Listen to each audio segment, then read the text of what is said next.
Welcome to today's broadcast. Shout out to our sponsors.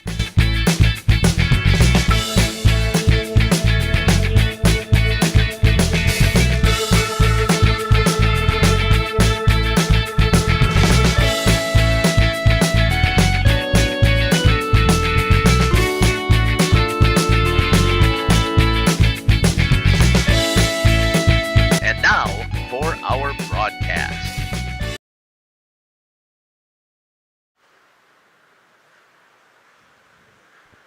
Good afternoon, hockey fans, and welcome here to the Fond du Lac Blue Line as we get ready here for some non-conference hockey action today between two phenomenally ranked teams here in the state of Wisconsin. Division I hockey here between the University School of Milwaukee Wildcats and the Fond du Lac St. Mary's Springs Ledgers. Joining me on the broadcast here, calling the game tonight, is going to be my son, Caleb Sauer. Caleb, what a contest this is going to be today. This is going to be a good one. Two teams, obviously two Division I teams now ranked highly in the state. You got the number 4 ranked Ledgers hosting the number 6 ranked Wildcats, and obviously Springs last year and in years past has been Division II, but they made the jump to D1 this year, and they've always had to face U School in the past before there were 2 divisions getting to the state tournament, and it's not really a rivalry, but it's always a tough matchup, and it's one that you circle on the schedule. You know that you're probably going to be meeting them in the postseason, so why not play them in the regular season and see kind of the matchup and what you got to look forward to throughout the rest of the year. Yeah, I do think that this is a huge rivalry game because you got 2 private schools that are just down. Really, if you take down the interstate, you're really about an hour, a little bit over an hour apart. So they kind of are potentially grabbing, when you talk about hockey, grabbing some of the same potential players here. And again, you've talked about it. U School has stayed in Division I the whole time, has had numerous state appearances, has a couple of state championships. Fond du Lac Springs also has forced to move up specifically because of the success that they've had at Division II. Yeah, which is, I mean, it's a good problem to have, you know. Obviously, moving up, you're facing tougher competition as well. In the playoffs, more specifically, they've always loaded their schedule in a way that they're playing Division I teams no matter what. But now, yeah, they're forced to be in Division I, which is good. And it's they've played a D1 schedule this year, and they've had a phenomenal season to date. Obviously, coming in at 13-1, they're ranked number 4 in Division I. Obviously, if they were in D2, you'd almost think they'd be number 1 guaranteed. But again, U School coming in at 9-2, and they're ranked number 6 in the state. So phenomenal matchup here on this big sheet of ice here in Fond du Lac. We're looking forward to it. We'll step aside here. We're going to hear from some of our sponsors, and we'll be back. You're listening to Caleb Sauer and Jeff Sauer here on Jeff's live stream. To just name a few. We are also proud to offer one-of-a-kind gifts like hanging baskets, iron hangers, decorative planters, and concrete statuary. Don't forget to check us out on Facebook for more info and pictures. So come on out to Hooksha's Market and Greenhouse, located on Highway A between Fox Lake and Randolph, and you'll be glad you did. After surviving breast cancer, I felt this calling to help other women heal. I thought, why not build a respite house? I wasn't sure it was going to work financially speaking for my family, but with the guidance of Thrivent, I really felt like we were going to figure it out. Taking the leap to start my nonprofit has been the most rewarding thing I've done in my life. Jonathan Leonard, Thrivent Financial here in Waupun, serving the local communities. God bless. Hello, this is Jeff Sauer with Jeff's Livestream. We hope you're enjoying our broadcast. Our purpose, first and foremost, is to bring glory to God. Second is to draw attention to the student athletes, promote the great things they and their schools are doing, and promote the businesses and the people running them within our communities. Our mission is to create memories for student athletes, families, teams, and communities, as well as allowing for viewers to see their athletes or teams perform regardless of where the viewer is located. If you'd like to join us as a sponsor to help us fulfill our purpose and mission, feel free to give me a call at 920-345-2066 or email me at livestreamjeff@gmail.com. I'd love to talk to you. Sam's Well Drilling is a family-owned business with over 75 years in the water well drilling industry. We can help you with all of your well drilling needs. Our crews are experienced at finding the proper location, setting up the rigs and equipment in all types of circumstances, and drilling to the appropriate depth so that you have fresh, clean water. Sam's also drills wells for commercial and municipal projects. No project is too large or small for Sam's Well Drilling. We at Sam's are thankful to be involved in supplying the well water needs of people all over Wisconsin. Sam's Well Drilling, well worth it. Welcome back here to the Fond du Lac Blue Line. As you heard us, we were talking about earlier here as we just got started. Here's your rankings in Division I from Coach's Poll on prep hockey. You want me to go through that, Caleb? All right, so number 1 team ranked right now, undefeated at 12-0, are the Stevens Point Panthers. At number 2 are the Brookfield Stars. They also are undefeated, and last week they were in the same positions. This number 3 is the Hudson Raiders over on the west side of the state. They're 8-2. And then you have your St. Mary Springs Ledgers here, who are 12-1. Last week they were number 5. They jumped ahead of Neenah after Neenah's loss to U School. And talking about Neenah also, yes, they beat St. Mary Springs, so you think that they should be ranked above them, but St. Mary Springs has played a much tougher schedule, and that was the very, very, very first game of the season, so you're expecting that they're not going to be quite as sharp for that for St. Mary Springs Ledgers' only loss. At number 5 then, another Badgerland Conference team in the Neenah Hortonville Menasha Rockets. They're 12-1-1. They just flip-flopped with Springs. And then jumping into the poll this week is the University School of Milwaukee at number 6. Let's take a look at some of the information about the University School of Milwaukee Wildcats. Yeah, we can kind of look at their schedule that they've played. Again, one of the key matchups that we were looking at was December 26th, day after Christmas. They lost to Stevens Point 5-2. And obviously Stevens Point is ranked number 1 in the state in Division I. That's a close game. That's a close matchup. So obviously, you know, U School has proved that they belong in the top 5 rankings. Also, they just beat on Thursday. They beat Neenah Hortonville Menasha 4-3, which is a team that is a common opponent for Springs. That Springs lost to that first game of the season. I think it was 7-4. The rest of the season, they beat Marquette 3-1, beat Bayport 2-1, beat Wanakee 3-2, lost to Muskego 6-3. Beat Madison Memorial 7-1, beat Wausau West 5-3, lost to Point, beat New Richmond 7-4, beat Eau Claire North 4-0, beat Notre Dame 5-3, and then they're coming off a big win against Neenah. So they're coming in on a 4-game winning streak. So they're hot right now, and there's a reason again why they're ranked number 6 in Division I. Yeah, when you take a look at some of the comparables there, you've got Bayport, you've got Wanakee. I think the surprise to me is that loss that they had to Muskego, but you also have the common opponent in Notre Dame and in Neenah. So a lot of very similar. So you're going to hear Coach when we talk about his interview. Coach Colleen talks about how heavy the schedule is for U School, but he doesn't give himself enough credit for how heavy his schedule is as well. And obviously we will see that when we have a chance. Yeah, so we can talk about stats. Obviously their record coming in 9-2, ranked number 6 in Division I, led by their coach Corbin McGuire. 4 goals a game is what they average, and they give up about 2.6 goals allowed per game. Power play percentage coming in at 26.2% on the year. PK is at 84%. Good special teams numbers there. I would say that we always talk about this, Caleb, that you want to have 100% as average, right? So when you combine your two numbers together, that's average. But if you can get higher than that, you really are still super strong. And obviously when you combine their 26 and their 84, they're at 110%.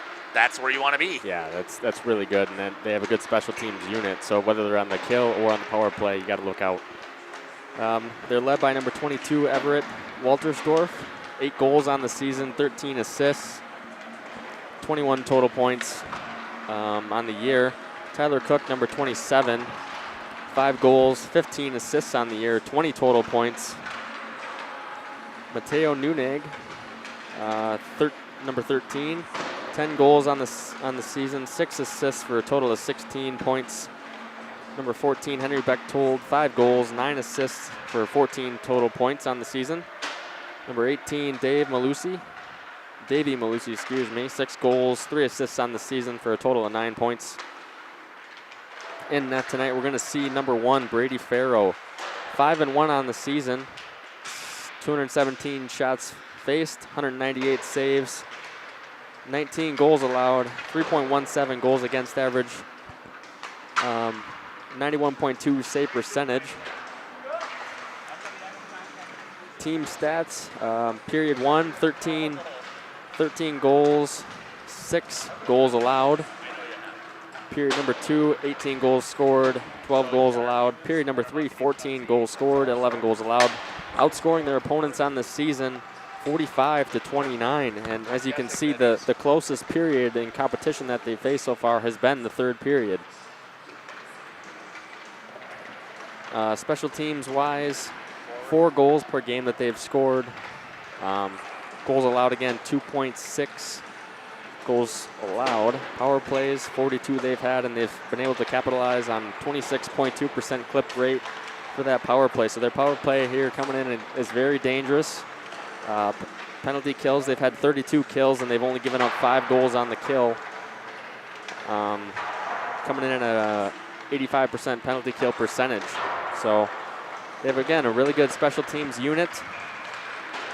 And yeah, basically, if you're Springs, you do not want to let U School get on the power play here tonight.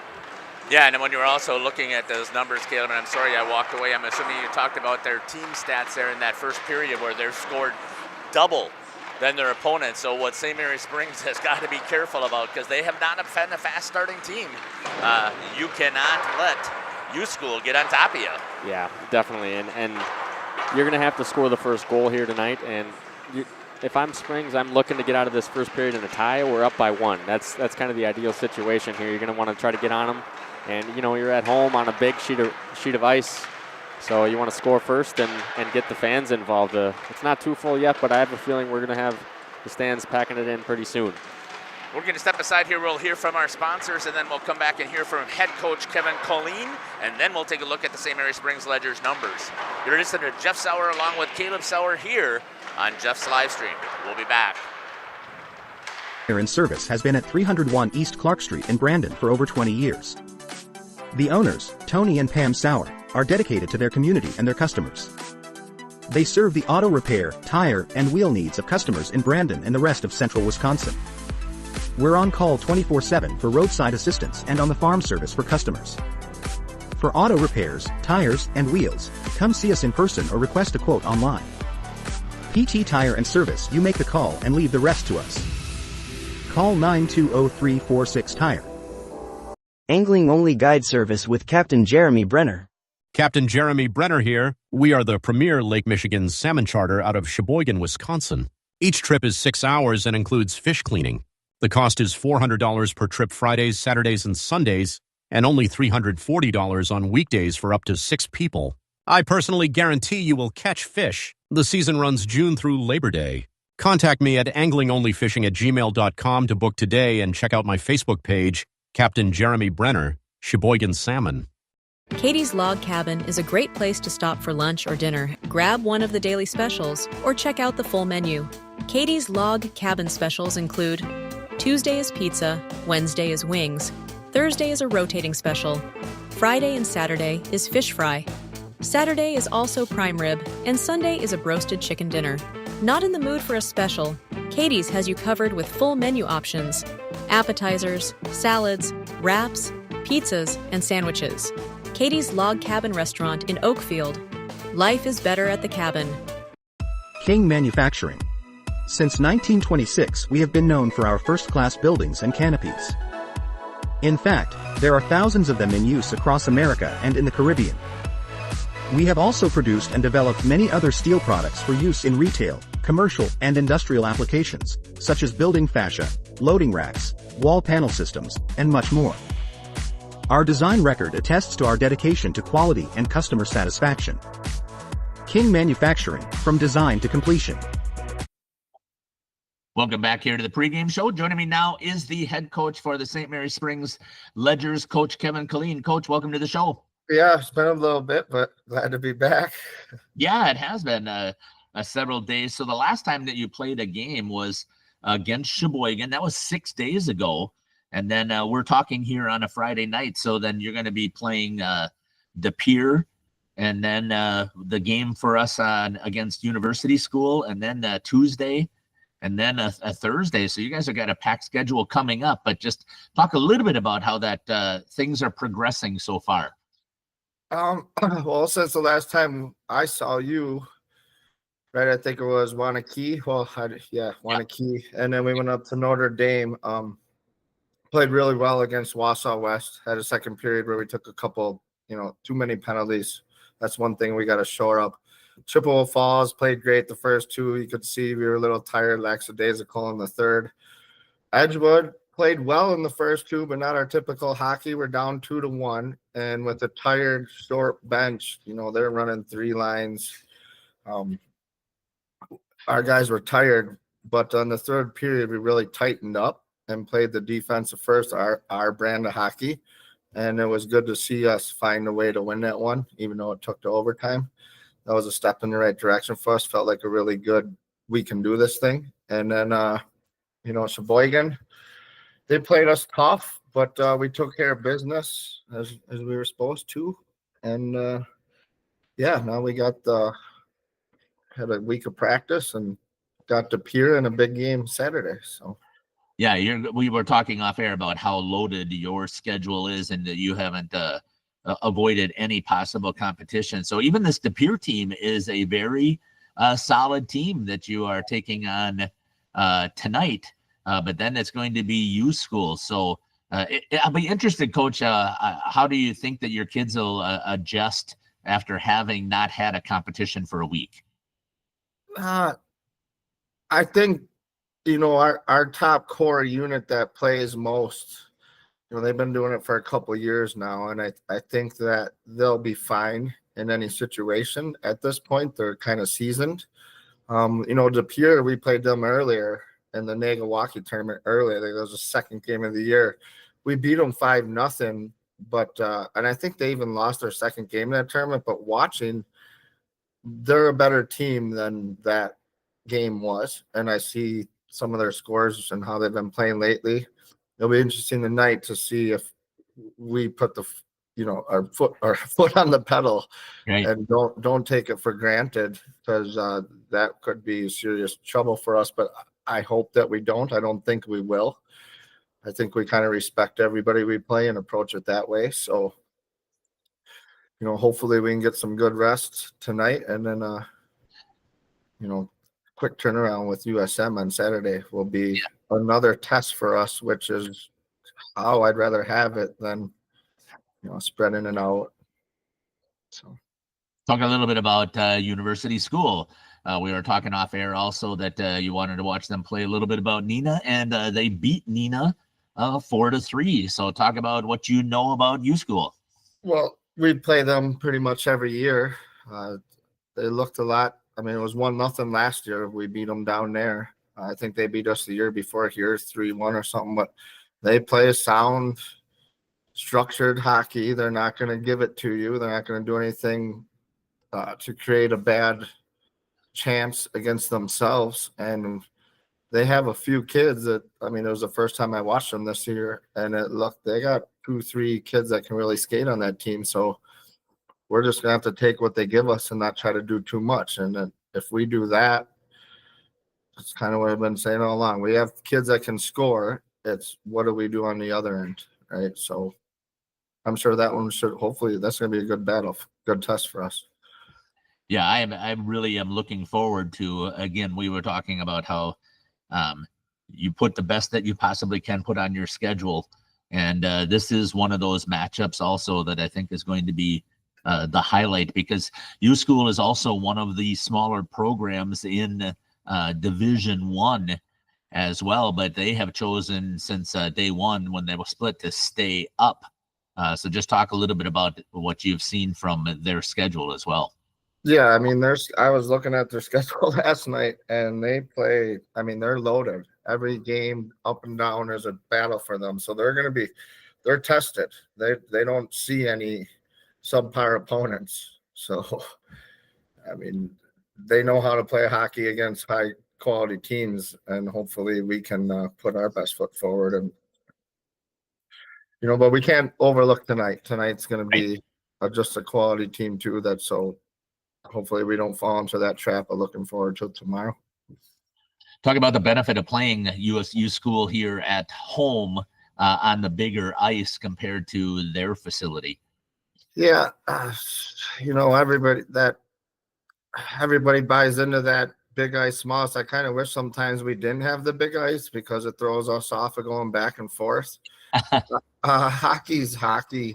It really doesn't matter. I don't think, maybe the first little bit time, 10 minutes or something, to adjust to that extra split second you have maybe on the big ice.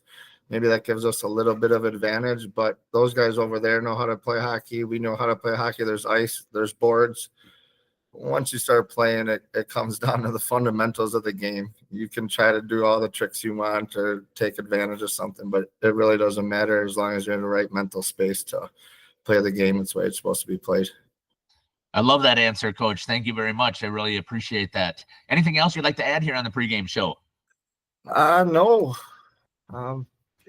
Just looking forward to seeing you tomorrow. I am as well. It's going to be great to have this afternoon game here on a Saturday, and I think that it's going to be a fantastic contest. Coach, I want to thank you for taking the time with us here on the pregame show. We'll be back after these messages here on Jeff's live stream. PT Tire and Service in Brandon. The automotive experts. Beat the Wisconsin snowfall. Stay charged this winter. PT Tire and Service. Full service. Batteries and wipers available on site. Call 920-346-TIRE. Put Christmas lights on your tree this holiday season, not your dashboard. Call PT Tire and Service to get those lights in the right place. Over 20 years in business and ready to service your automotive needs. PT Tire and Service. Brandon. 920-346-TIRE. Born from a single project, WDS Construction has evolved into a nationwide general contractor and construction management company. But we're so much more than that. The cold storage industry is experiencing high demand and low capacity. WDS is building goodwill from the ground up through customized solutions.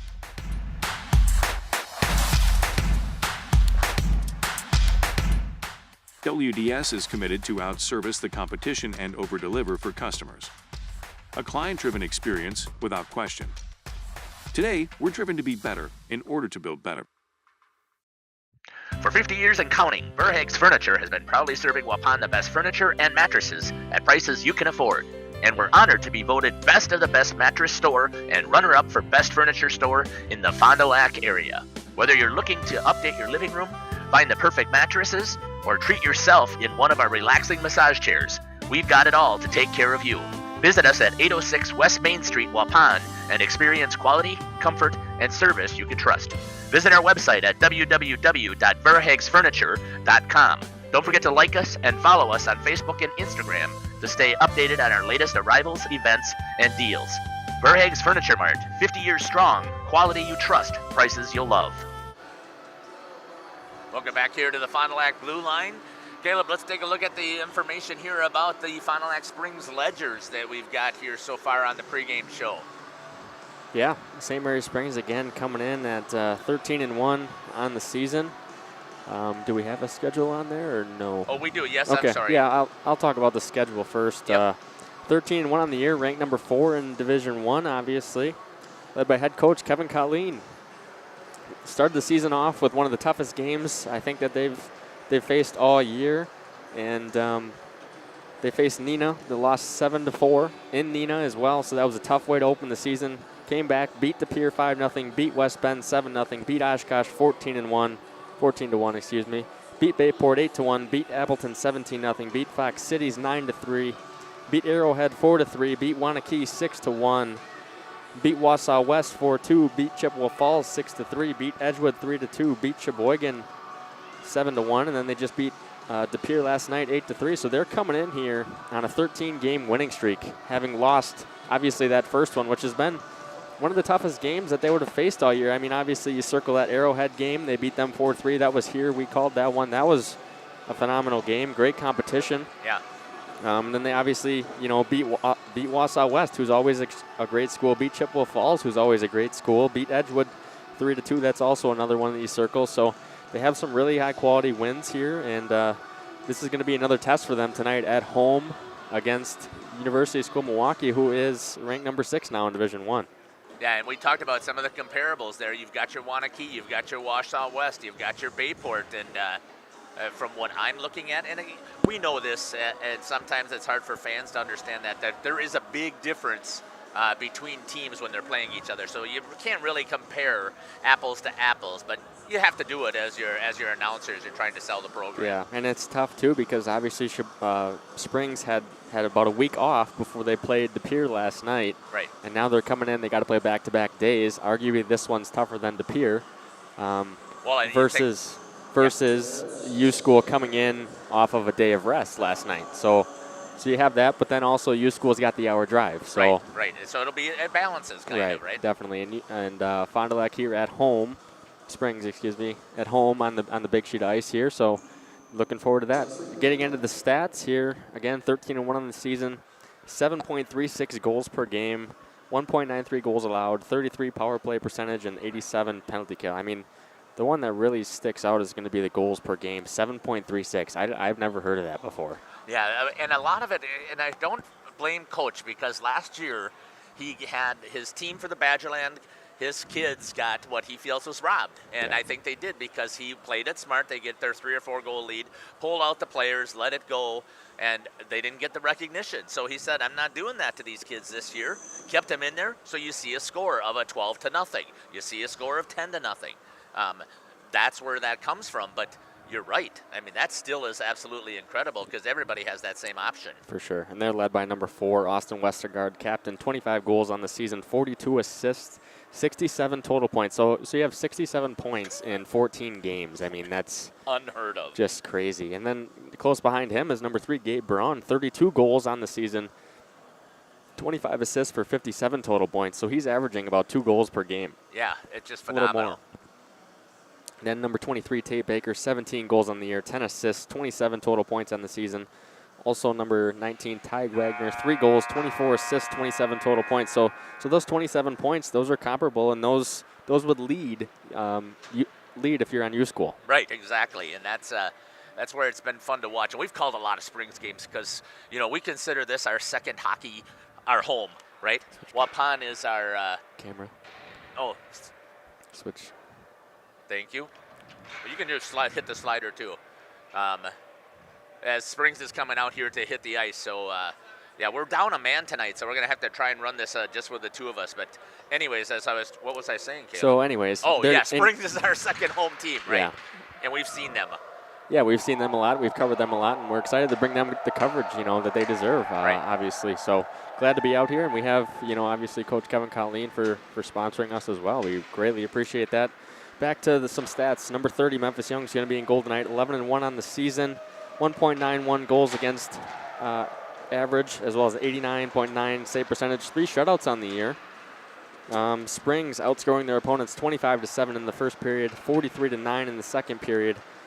Period 3, 35-11, and then they've won in overtime. So outscoring their opponents in total 103-27. So really that second period jumps out. 43-9 they're outscoring. The closest really is that first period again, 25-7.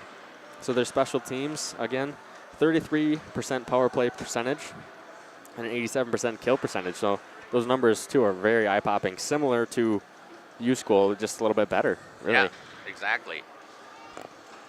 Looks like we're going to get set here for our starting lineups here. Thanks again for following us here on the pregame show. Nice job, Caleb, there covering all of our stats. And a thanks to Glory Days Sports Consulting and Aaron over there for putting together these fantastic graphics that we have here for our pregame show. So thanks again for his partnership. We really greatly appreciate it here. Looks like they're trying to get the microphone working. So you heard me telling you off air, Cullen's got a booming voice. He could just yell it if he wanted to.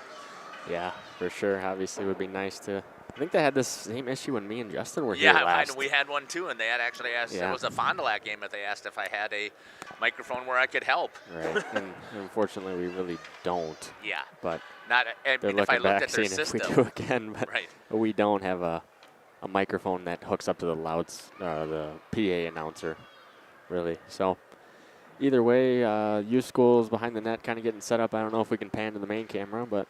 Yep, we're going to switch it right now. I just was waiting there to make sure. All right, here we go. But as soon as that happens, we'll announce it when they announce it as well. If they don't announce it here, let's. Yeah, they will, or at least send them to the blue line. But not sure who the referee crews are tonight. Not recognizing any of them.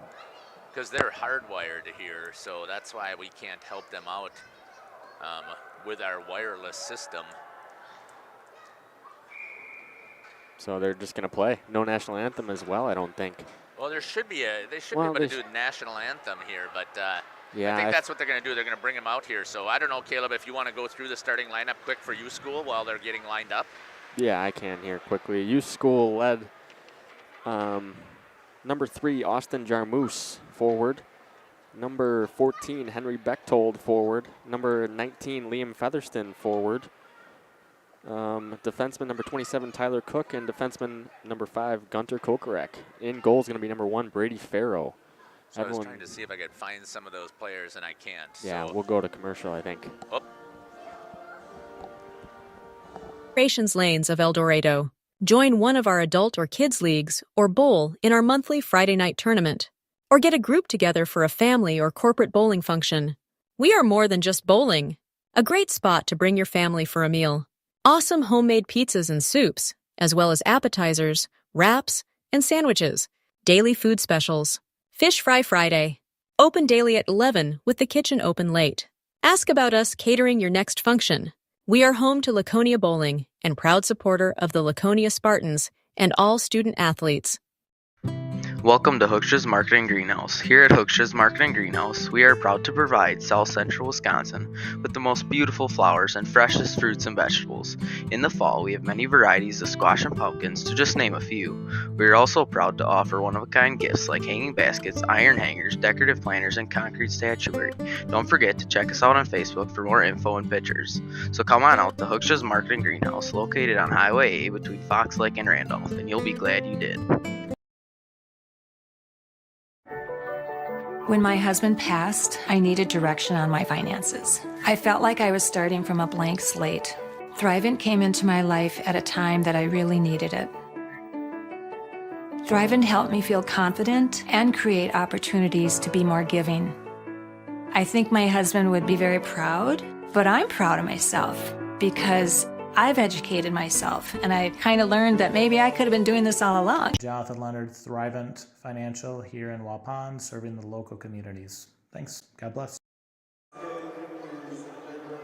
Welcome back here. They got the microphone working, Caleb, here at the Fond du Lac Blue Line, so we'll see if the announcer, Cullen King, is going to share anything about the starting lineups. I don't think that he will, but we've got camera shots of both of the goalies and their teams. Yep, all right, so we'll give the starting lineup quickly for the St. Mary Springs Ledgers. Number 3, forward Gabe Brown. Number 4, Austin Westergaard, forward as well. Number 23, Tate Baker, forward. Number 18, Preston Flood, defenseman. Number 19, Tyg Wagner, defenseman. And in goal is going to be number 30, Memphis Young. Led here, obviously pretty senior heavy first line anyway. Yeah, exactly. Which is what you want. So it's going to be Baker versus Jarmus here in the center circle. These teams are ready to go. Early. Senior night. Yeah. Senior night here, or senior afternoon, is that what we would call it? Senior night, they said, yeah. Okay.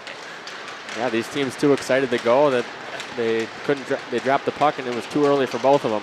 One back there, that's going to be picked up along the wall here by Flood. Flood over to Wagner. Wagner finds Westergaard in the middle. Westergaard dishes. He skates it into the zone. Finds Braun in the slot. Quick shot. Save by the goalie for University of School Milwaukee, number 1, Brady Farrow. Luckily, he was out at the top of his crease there. A quick release by Braun. Westergaard now taking this draw. Westergaard ties up the center, and the corner goes. Behind the net, number 27. Cook picks it up, flicks it out. Big hit there by Westergaard. Why would they have changed centers there on that faceoff? Just because you wanted the left-handed draw, and you have your 2 righties and then in front of the net. Okay. So they have 2 righties on that line, Baker and Brown, and Westergaard's the lefty. So you want that left-handed to backhand it out. So now Baker in the face-off zone to Young's left. One back to the defenseman. That's Cook. Cook down low. Flood picks it up behind the net. Had up the whole time. Tried to find Baker in the center. Couldn't.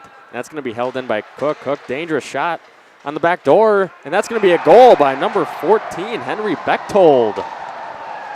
Just a kind of a careless play by the Ledgers there. And really nice keep-in by Cook. The defenseman he was at the red line and jumps up into the play. Picks it up, fired it on net, was kind of blocked, and then picked up in front again by Henry Bechtold. And Bechtold was alone with someone else in front of the net and just beat Young, low blocker. Prime scoring chance. Boy, that looked like that puck just bounced over to number 14. That one's dumped in here. Sabo giving chase behind the net. Heath Braun bodied up there. He's going to take down a man. Young lost his stick there. I didn't see how. He's got it back now. Held in there. Trying to get it out. There's Rebeck. Rebeck brings it back. Pushes it over. He's going to find Fisher in the center of the ice. They got a 3-on-2. Fisher looked like he entered early, but no offside. Fisher still has it. Chooses to play the body instead of the puck. Held in there by Heath Braun. Down low, that's going to go picked up by number 15, Cyrus Latterman. Tipped out there. It's going to be a quick change for the Ledgers and snapped in, no ice. Going to come all the way down. Picked up now by number 6, Wyatt Cox. Cox head up, trying to find a man. Almost held in by Braun. Braun finds the center. Here goes Baker. Baker tries to get off a shot. Couldn't. That was a nice block there by Cyrus Latterman. Sent out. That's going to be picked up by Flood. Flood finds Baker along the wall. Baker to Braun. Baker finds Westergaard now. Cutting across the outside. That's going to be offside as Westergaard just made one final move at the blue line. So one made it offsides there, Caleb. Yeah, so Westergaard essentially didn't enter the zone. He's the one that had the puck. And another Ledger, I think it was Braun, entered the zone before the puck was across, just, by a foot or so. Yeah, it looked like to me that Austin pulled it out. It was right on the blue line, pulled it out a sliver, which I thought was a great call there by the linesman. Yeah, it really was. And all right, coming around, Farrow chooses not to play it, picked up by Kokorek. Kokorek bodied there by Gabe Braun. 3-on-2 now for the Wildcats. Number 22 has it, sauces it in front. That's going to be a stick save by Memphis Young. Tries to get it out again and cannot. This Ledgers team is having struggle breaking out the puck completely. Here goes to Westergaard. Westergaard has it now. Fumbled it. Going to come back.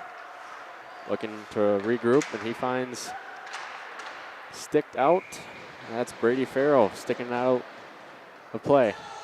How much of this you think, Caleb, this start right now is from that game last night? Still lactic acid in there, having to come back here in the afternoon, messing up your entire schedule?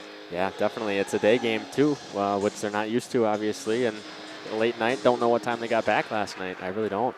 Well, you got to guess that had to be somewhere around 11 because it's an hour up to Green Bay. And the game didn't start till 8. So. Right, so it definitely had to be somewhere around that time. And again, you're not coming home and going right to bed. Yeah, for sure. You're jacked up. You got adrenaline still going from the game. It was a big win. Yeah, it was. So, and we had talked before. Coach has mentioned this before about his Ledgers is that he's concerned that they get a slow start. Yeah, for sure. And that's what you couldn't have. USM, obviously, we talked about. They have a hot start normally in that first period. Right. And that's what they have so far. Out shooting the Ledgers right now 4-2. In the corner. It's going to be snapped into the defenseman for USM. Shot on goal, saved by Memphis Young. He sticks it aside. Here comes Fisher with it. Fisher has Rebeck on his left. In the slot now, chooses to get a shot off, and Farrow hits him in the chest, goes to the corner. Picked up there by the defense. Sabo rims it around. Has Fisher wrap around there and not able to get it. The goalie, Farrow, had no clue where the puck was. It just landed on Fisher's stick. He tried to wrap around, and there's going to be an open net, and that's going to be a goal. Austin Westergaard, number 4. I think that assist got to go to Fisher if I looked at it correctly. I think he's the one that got it out. So that's going to be a goal for number 4, Austin Westergaard. Assist to, like you said, number 2, Armani Fisher. Really good heads-up play by Fisher. He's obviously out there, and he's playing until the whistle, and he's looking for the puck and trying to score. Really offensive-minded here in that last 30 seconds. He was the one that provided the assist to Westergaard, and Westergaard buries it like he has all season long. That was much better aggressive attack on the net. And Farrell, the goalie for USM, had no clue where the puck was in that last 30 seconds. He was scrambling all over the place. Just great puck movement by the Ledgers. Shot there, that's going to be a save by Memphis Young, picked up by Westergaard. Westergaard over the wing, that's Braun. Braun able to get it out, tosses it to the middle. That's stick down here. Picked up by Baker. Baker's got some speed. He could have found Braun. Instead, he dumps it in. Braun down low, lays the body. Baker can't keep it. It's going to be Flood that keeps it in for the Ledgers. Now Westergaard picks it up along the wall. Giving chase is Cook. Cook goes down. Big battle along the wall in the corner there. Westergaard and Braun. Braun picks it up. He's going to look for his defenseman. Cook pins him up. Held in there by Flood with the stick. Just chipped out. That's going to be Wagner battling for it with Number 22, Everett Waltersdorf. Waltersdorf, yeah. Waltersdorf has it now. Big body there by Westergaard. Dumped in. Wagner over to Flood. Flood able to get it out. Finds Fisher. Fisher chip pass, and he finds Stellmacher. Stellmacher in the corner now. Plays the body. Fisher not able to stop on that one. USM's going to break it out cleanly. Comes number 12, Kristen Dole. Dole dumps it down. Picks it back up in the corner. Finds the man on the back door. That's going to be a goal for Christian Dole, I believe. I think it went there too. Let's see if we can. I can't quite see the numbers here. Dole was number 12. Yep, and it goes through the legs. It looks like Dole was trying to pass it over to his teammate on the back door, but I'm pretty sure it hit off a ledger and tipped in on Young, because Young was trying to slide over. Right. For the goal there, and that's going to be number 12, Christian Dole, with his first goal of the game. Hot start here in this one, 2-1 now, as USM is leading the Ledgers. We didn't get an announcement on any of them yet, have we? Here it comes.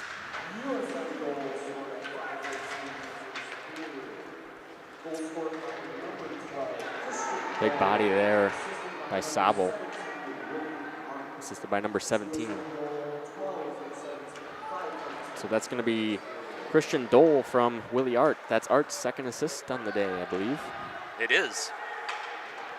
Dumped in, no ice. Fisher giving chase. That's rimmed all the way down. That should come all the way back for an icing. Heath Braun, Flood as well. Gabe Braun out on the ice. They're going to change it up a little bit and bring that first line back out.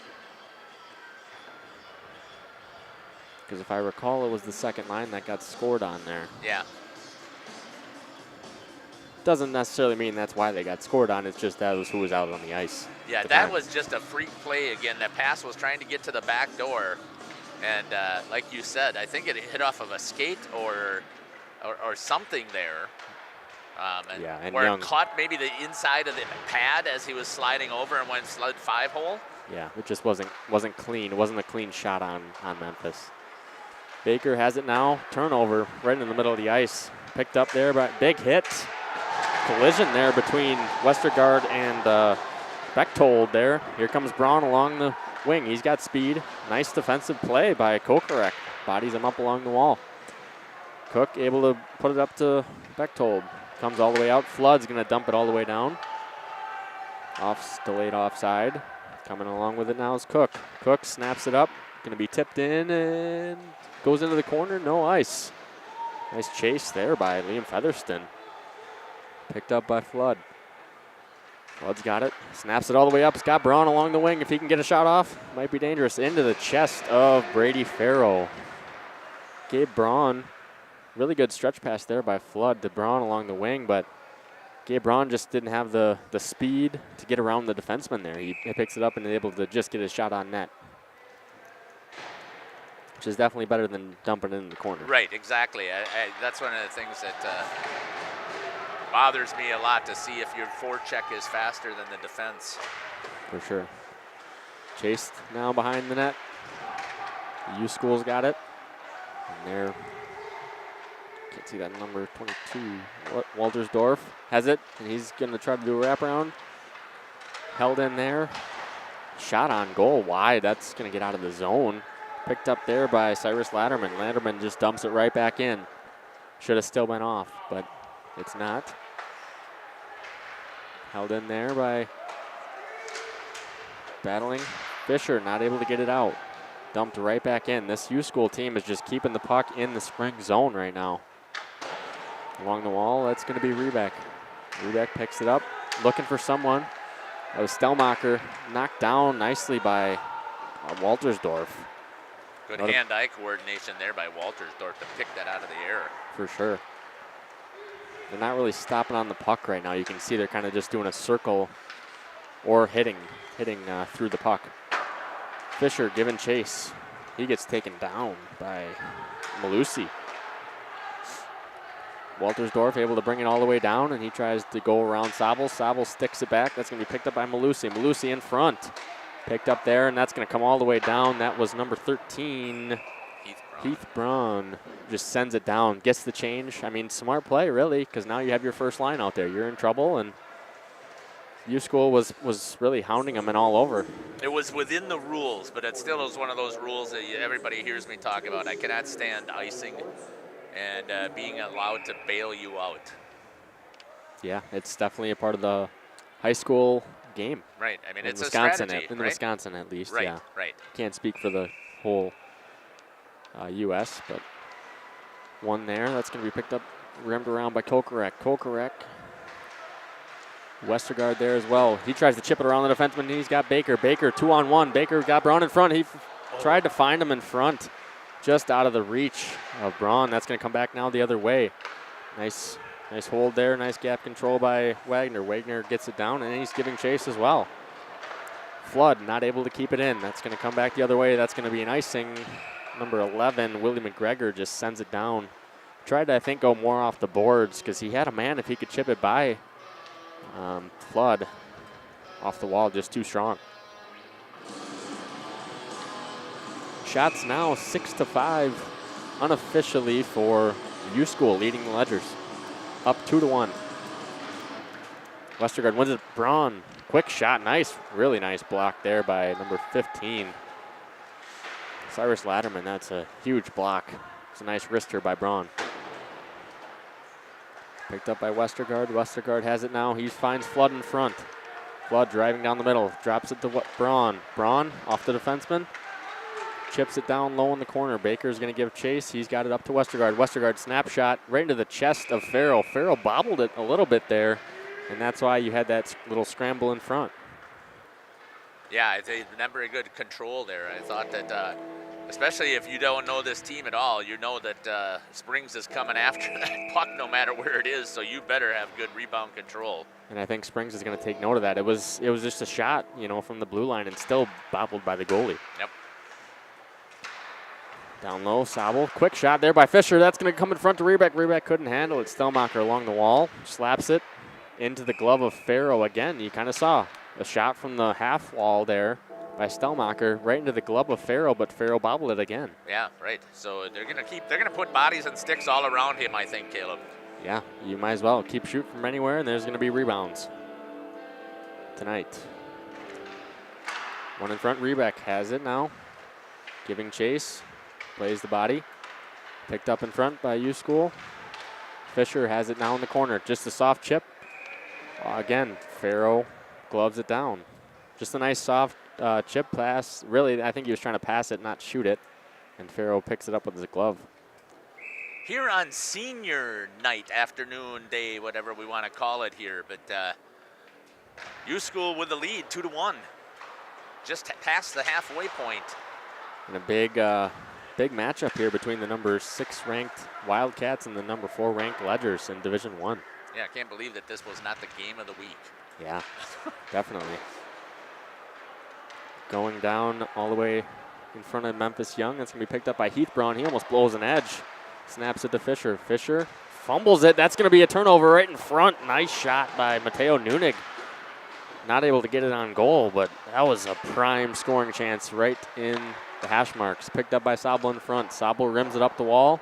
It's going to get out. No gap control by Kokorek. He picks it up. He's looking for his defensive partner. Westergaard shuts that down. Picked up there by Gabe Braun. He's trying to hit it into the zone. He can't. Turnover there. Picked up by number 22, Everett Waltersdorf. Gets a shot off on Young. Young sliding back. Snares it with his glove. Talk to me, Caleb. What is gap control? I heard you mention that before, that his gap control was a little bit weak. So there he was just given a big gap, which is essentially the distance between you and the furthest guy in front of you. And right there he could have been able to hold that puck, I think, into the zone, but instead he was behind the red line. So therefore the puck was able to easily get out. picks it up and was able to make a nice zone regroup and re-entry that way. Quick backhand, that's going to be sticked aside by Young. Baker cannot get it cleanly out, but he is able to get it out somewhat. Cook has it now. Tipped in, that's going to be Flood. Flood finds Gabe Braun. Gabe Braun tried to do a toe drag around him, and he still ends up with it. It wasn't clean. Still has the puck. Knocked in there. That's going to be brought out by Willie Art, and he's just going to dump it in. Flood has it behind the net, giving chase. Also, Henry Bechtold. Flood has it. He's got Westergaard on the wing. Too far out of his reach. Would have been a clean breakout, but instead it's just out of the zone and a turnover. Picked up there by Cook. Cook has it in front. Soft chip out by Baker. Right back in comes Featherston. Featherston tried to dump it, hit a stanchion, and here it comes down out of the reach of Braun, but they're going to say no ice. Are they saying he should have played it? Is that what that is? I don't really know. Because that's offensive. Yeah, he didn't touch it. Not sure. Either way, picked up there by Stelmacher in the corner. Sobel along the wall. Fisher also there. Behind the net, that's going to be Sobel looking for a man. Instead, turns and goes forehand up the wall to Fisher. Fisher has Stelmacher if he wants him. Fisher's going to take it himself. Cut across the middle of the ice. That's a dangerous shot. Had the high glove, just missed. Back on Fisher's stick now. Held in there by Sobel. Fisher just tries to dump it in. Comes right back. That's going to be offside. He touched that one. No ice and no offsides, even though he touched it. Yeah.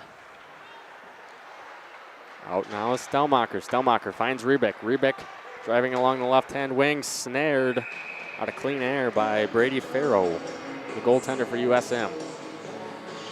Yeah, but what's noticing to me now, I don't think I realize that people have, obviously you played a lot against U School and you played with some of their players in the off season when you played obviously with Waupun. But what's surprising to me right now is the physicality that I'm seeing from U School. I don't think that was normally a part of their game, was it? Typically, yeah, they're a more skilled team, and they are clearly very skilled here, but they have some bigger guys here, and yeah, they're playing the body a little bit and trying to compete physicality-wise. Yeah, I just was trying to make sure that I was remembering it correctly, is that you're right, they typically were very skilled. There's a lot of kids who were recruits for a lot of D1 schools when you were playing with them, or playing against them. Definitely, and I don't have too much of the information on them, but I'm guessing that they have a couple guys that are going to be, if not heavily recruited right now, going somewhere next year or playing juniors. That's what they breed, and they're led by head coach Corbin McGuire, who played 4 years at Wisconsin-Madison. So he's got all the connections, and if these kids work hard for it, and he'll be able to help them find a home after high school. Yeah. In the corner now, tries to get it out. Baker gets it out. Barely, still being battled for by Cook as well. Back to, here comes Braun now. Braun along the wing. He's going to keep trying to drive around the outside behind the net. Keeps it himself. He's got a man across. That's Wagner. Wagner finds Baker in the slot. Stick back into the corner. Picked up there by Waltersdorf. He goes down. Westergaard steals it up to Wagner. Wagner just decides to throw it around the net. Cook up to Malusi. Malusi not able to get it out. Held in there. Brown giving chase. Westergaard seemingly just picked it out of nowhere. Looked like Cook just kind of gave it to him. Shot there. Hit Brown in front and goes to the corner. Not able to get through to Farrow. Up top, Westergaard tried to keep it in, but it's going to come out, and that's going to be an icing by Malusi, I believe, for USM. Let's see Memphis Young back in there at his net. Yeah, really, I mean, neither of those goals were easy, so to speak, against him. It's just tough bounces and great scoring opportunities that you expect a good team like USM to capitalize on those chances. Right. And really since, so we saw one time where they had a breakout where they had a chance to really score one. But otherwise, I would agree with you. It's been a couple of mistakes. In front, that's going to be cleared out there by the Wildcats. Picked up there, coming in hot. That's going to be a blocker save by Young. Really nice save. Challenged him there. And the shot by Bechtold in front. That's going to be just off of Young, or if not, out of his reach. Going down, picked up, battle along the boards. Held in there nicely by Bechtold. Bechtold gives it back to Sabel. Sabel able to get it out. Stelmacher there. He's going to send it down. No ice in the zone. Fisher giving chase. Breakout. Here comes USM. Letting him walk right into the slot. Really nice shot there by Christian Dole. Heath Brown kind of had a bad gap and let him really walk right into the slot and get a prime scoring chance on Memphis Young there. Great save by Young. That is not an easy save, giving Dole that much room. Yeah, really almost served as a screen. Yeah, that is a very tough save there. Coming around now, and you can see that line that immediately got off the ice after that one. Westergaard has it, gets a shot off, and Farrell snags that one pretty cleanly. Westergaard was cutting across, then shot back against the grain, low glove. Got about 2 minutes left here in this period. Now's the time to get some stuff in that YouTube chat, folks. Let us know who you're cheering for. Who's your favorite player? Where are you watching from? We'd love to know what kind of reach we've got going on here. Tell us about your favorite camera shot. I don't care. All of that stuff, let us know, because that stuff in the YouTube chat, these kids go back and watch it. There isn't a single player or coach that we have talked to and asked them, and they said, oh, no, we don't like to watch this. They all go back. They love to see how well they've played. They like to see what the announcers are saying, and they love to see where their fans are cheering from. Yeah, really, it's a lasting memory that anyone can go back on and look at any time. And even if there's people out there, you know, grandparents that, if you got the grandparents still around, let them know that they can rewatch it there, or even watch it right now. If you got family, extended family that's never seen your kid play, they can watch it right now. Just share the link out there. And it's okay if you're a Wildcat too, because we don't care about that either. Yes, we're here broadcasting for Springs. Yep, we're going to be cheering for Springs, but we love good hockey. Yeah, and this is a really great matchup we have here tonight. Held in there. Fisher tried to keep it in, played the body. Picked up there by Sabel, not able to keep it in. Coming back the other way. Nice, really nice gap by Stelmacher, able to attack on that one and not let U-School get in. Stelmacher laying the body. Picked up along the net. There's Heath Brown. Brown has it, turns away, finds his partner. Sabel. Sabel able to go off the boards too hard and out of the reach of Rebeck. Dump back in. That's going to be a nice chip into the Ledger's defensive zone. Sabel has it behind the net. Up to Rebeck. Rebeck not able to get it out either. In the slot. Quick shot. And that's going to be steered aside by Young. Rebeck just slaps it along the wall, rims it. Going to go all the way down for an icing with 16.6 seconds left here in the first period. Would you consider pulling your goalie here? With No. a one-goal lead, 16.6 seconds, face-off down in the zone? Not in the first period, I would not. And you have the lead, so... Yeah, there's no reason to. If it's 2-3 seconds, yeah, for sure. But 16 is a lot of time, especially with your goal scorers on Ledgers like, you know, Brown and Westergaard that you have. That's going to come out to Westergaard right here. Would have been a goal. Westergaard, quick shot, saved by Farrell, not able to hold on to it cleanly. U-School able to get back and just dump the puck out, really. Malusi giving chase with Baker. Baker gets slashed by Malusi. And that's going to do it here for the first period, tied, or 2-1. U-School leading this one over the Ledgers. Shots are 9-9. You want me to see if I can grab Coach? They're going to do... Oh, Parents' Night first, so maybe after we do Parents' Night here. Senior night. Or Senior Night. Sorry about that. Thank you, Caleb, for clarifying for me. So I don't know if you want to touch a little bit about each of the seniors as they mention them. I can, you can go ahead and share whatever you can find if they mention it. There's a really beautiful program we were talking about here. I love this program that they're putting out here, and I just saw that there's flowers down here for the parents.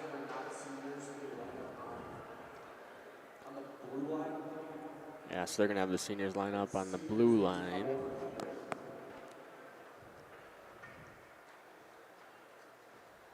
After they're announced, maybe? Or maybe the seniors will be up against the boards here, and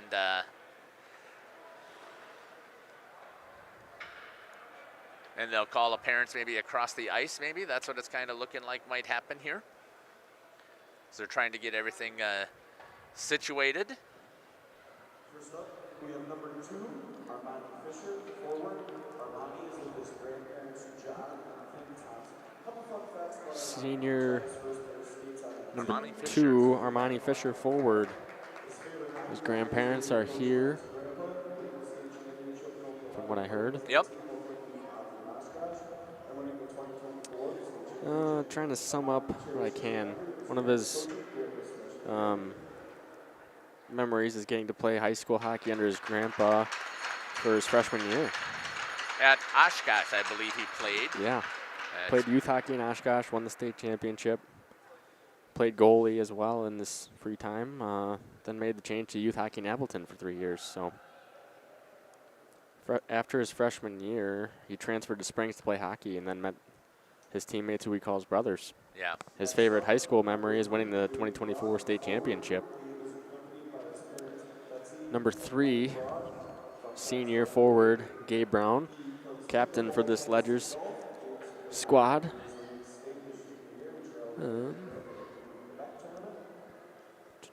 So awesome to have Gabe. I know you're digging for some information there. It's so great to have Gabe have come back. He was one of those that could have gone and played juniors, but decided that he was going to come back and stay and skate with what you so-call your brothers, right? Yeah, great choice by him, and you love that he's given everything he has for this school as well. His favorite moments are the big games like state, and as well as the Sturgeon Cup. Austin Westergaard. Sorry about that, Caleb. Number 4 now, Austin Westergaard. Senior forward as well, captain as well. Austin actually did leave and play in the fall. He went and played juniors, but he did not feel like he was getting as much playing time as he could get coming back here.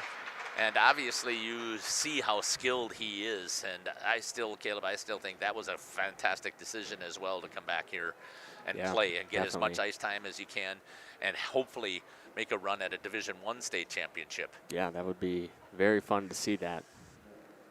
And it's unforgettable. You'll never forget being a part of that as well. Yeah, and you can go play juniors right after you leave here still for another 3, maybe even 4 years. For sure. Now number 6, Pierce Weber. Forward, maybe? Forward/defenseman, utility player here for the Ledgers. Doesn't get a ton of playing time, obviously, but still a great addition to the Ledgers team. And when he's on the ice, he's done really well for them. You typically see him usually coming in his second and third period when they're trying to get some more, get some breath out there. And their third line can hold just as well as everybody else's. In fact, their third line here for Springs typically would be one that would be a second line or maybe even a first line at some schools. For sure, yeah. Number 8. 28. 28.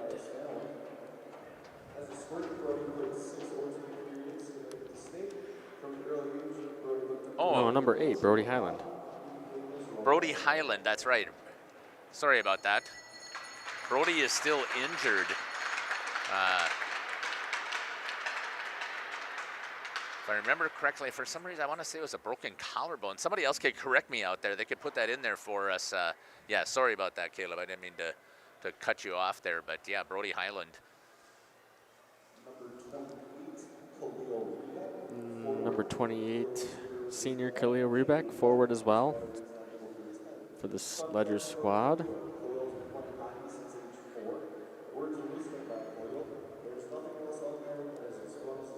Loves playing with his teammates, and he likes to thank all of his early on coaches as well as parents. And Kevin Colleen for being a great coach as well. And there's your seniors, but also not getting the recognition that they deserve right now unless they're going to get them here shortly. Yeah, they would also... Your managers, right? Their beloved friend and teammate Tommy Koenigs, number 25. they'd like to recognize him as well. Tommy, if you remember correctly, was in the car accident and passed, and would have been a member of this class. For sure, yeah. Then the senior managers as well, Neva Basley and Alexandra Welsh, the two senior managers on the team.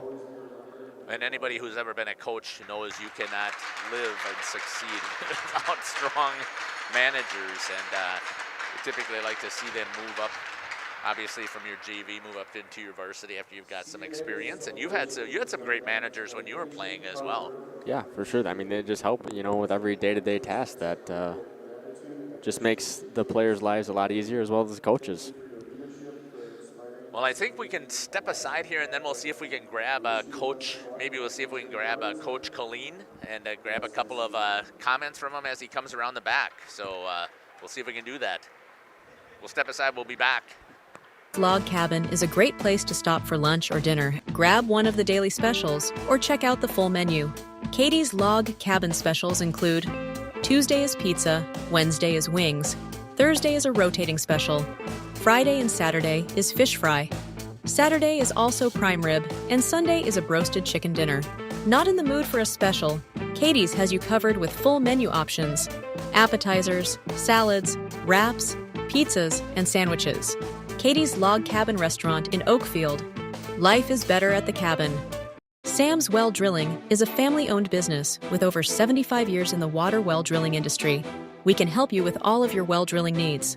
Our crews are experienced at finding the proper location, setting up the rigs and equipment in all types of circumstances, and drilling to the appropriate depth so that you have fresh, clean water. Sam's also drills wells for commercial and municipal projects. No project is too large or small for Sam's Well Drilling. We at Sam's are thankful to be involved in supplying the well water needs of people all over Wisconsin. Sam's Well Drilling, well worth it. Is your child ready for life? At Central Wisconsin Christian, we equip students not only with an exceptional education, but also with the spiritual foundation they need to navigate today's world with confidence and faith. Our graduates are prepared for life, academically, personally, and spiritually. Discover what makes Central Wisconsin Christian different. Call us at 920-324-4233 or visit us online at wearecwc.org. Central Wisconsin Christian, preparing students for life and eternity. King Manufacturing. Since 1926, we have been known for our first-class building and canopies. Steel King canopies are a well-known and respected product. We design, fabricate, and contract installation for C-stores, fleets, entryways, restaurants, and more. Steel canopies serve a variety of purposes, including advertising or signage, control access, sheltering an entrance or loading area, support of lighting systems, and weather protection for people, equipment, or outdoor storage. King Manufacturing. From design to completion. Hello, this is Jeff Sauer with Jeff's Livestream. We hope you're enjoying our broadcast. Our purpose, first and foremost, is to bring glory to God. Second is to draw attention to the student athletes, promote the great things they and their schools are doing, and promote the businesses and the people running them within our communities. Our mission is to create memories for student athletes, families, teams, and communities, as well as allowing for viewers to see their athletes or teams perform regardless of where the viewer is located.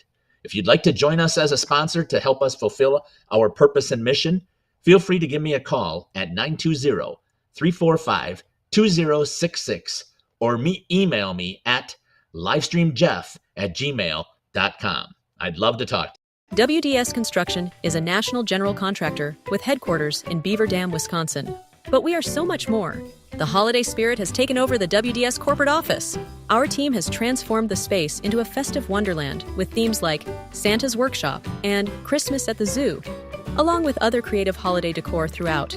From cheerful decorations to imaginative displays, every corner is filled with seasonal joy.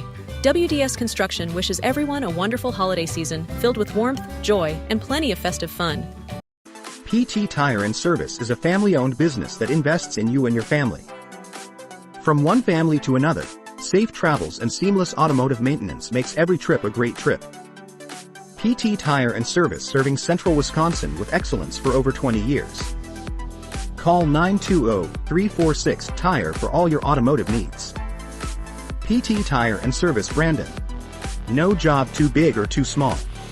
PT Tire and Service in Brandon does it all. Call today 920-346-TIRE. Welcome back here on Jeff's live stream to this hockey contest between the number 6 ranked USM Wildcats and the number 4 ranked St. Mary Springs Ledgers. USM is going to take a 2-1 lead into the locker room after the first period. Shots are 9-9 right now, so even up on the shots. Haven't seen any power plays. We've seen obviously those 2 goals, and the first one scored by USM. That's going to be number 14, Henry Bechtold, assisted by number 17, Willie Art. The next goal of the game was actually by the Ledgers, scored by number 4, Austin Westergaard. A nice assist to number 2, Armani Fisher. Third goal that we've seen so far, which has been which made it the leading goal for USM, is going to be by number 12, Christian Dole, assisted by number 17, Willie Art as well. So Art's got 2 assists on the day, and USM is taking this, again, 2-1 lead into the second period, and Ledger's not too happy right now. The defense was kind of sloppy, and Young not able to see any easy shots, really. They've been all tough shots, as well as really great scoring chances by this USM school. So the Zamboni's got a little bit left. They got about 7 minutes left in the intermission. We'll be back after these messages. We are Hooksha's Marketing Greenhouse, and we have been leading a greenhouse here in Fox Lake since 1981. Family owned and operated, we provide beautiful flower baskets and fruit and vegetables to residents of South Central Wisconsin. We know the importance of having a variety of flowers, fruits, and vegetables available to our customers throughout the year. Discover the finest selection of locally grown produce, including sweet corn, tomatoes, and cucumbers, along with a variety of fresh fruits. At Hooksha's Marketing Greenhouse, we believe in providing our customers with the freshest and highest quality produce. Come visit us and taste the difference. For 50 years and counting, Verhaeg's Furniture has been proudly serving Waupun the best furniture and mattresses at prices you can afford. And we're honored to be voted best of the best mattress store in the Fond du Lac area. Stop in and check out our mattress selections. We have all kinds from traditional spring to memory foam. It is our mission to help you get a great night of sleep night after night. Visit us at 806 West Main Street, Waupun, and experience quality, comfort, and service you can trust. Visit our website at www.verhaegsfurniture.com. Verhaeg's Furniture Mart. 50 years strong, quality you trust, and prices you'll love. Verhaeg Furniture. We've always been a family that thinks about spend, save, give. It was refreshing to find a financial company that echoed that mentality. With Thrivent, it's more than just about gaining financial confidence. It's about how you can use your resources to create change in your community. It's been a relationship that's created a whole exponential amount of good. This is Jonathan Leonard, serving the area communities and supporting the local teams. Good luck this season. God bless. Angling-only guide service with Captain Jeremy Brenner. Captain Jeremy Brenner here. We are the premier Lake Michigan salmon charter out of Sheboygan, Wisconsin. Each trip is 6 hours and includes fish cleaning. The cost is $400 per trip Fridays, Saturdays, and Sundays, and only $340 on weekdays for up to 6 people. I personally guarantee you will catch fish. The season runs June through Labor Day. Contact me at anglingonlyfishing@gmail.com to book today and check out my Facebook page, Captain Jeremy Brenner, Sheboygan Salmon. Katie's Log Cabin is a great place to stop for lunch or dinner, grab one of the daily specials, or check out the full menu. Katie's Log Cabin specials include Tuesday is pizza, Wednesday is wings, Thursday is a rotating special, Friday and Saturday is fish fry, Saturday is also prime rib, and Sunday is a broasted chicken dinner. Not in the mood for a special? Katie's has you covered with full menu options, appetizers, salads, wraps, pizzas, and sandwiches. Katie's Log Cabin Restaurant in Oakfield. Life is better at the cabin. Welcome back here to the Final Act Blue Line. Let's give a quick update here of how things have taken place here. Caleb gave that to you a little while ago as well, but let me see if I can put that in here. Don't like to run ads for a long time here because it just makes the broadcast boring. So let's see if I can give the update again here for those who have just jumped in here. At 16-13, right away within that first minute of the first period, U School scores. Number 14, Henry Bechtold. The puck just was passed over by number 17, Willie Art. It kind of just fluffered really. It bounced a couple of times and fluttered. Nobody could get a piece of it, and it went all the way across the entire slot, all the way to the back door, and hammering it in the back was Henry Bechtold. At 13-13, the Ledgers answer right back with number 4, Austin Westergaard, with the assist to Armani Fisher. It was great hard work. Armani was working really hard there in that early part of that first period, so I'm hoping that his knee was feeling pretty good, because he definitely looked like the Armani of old.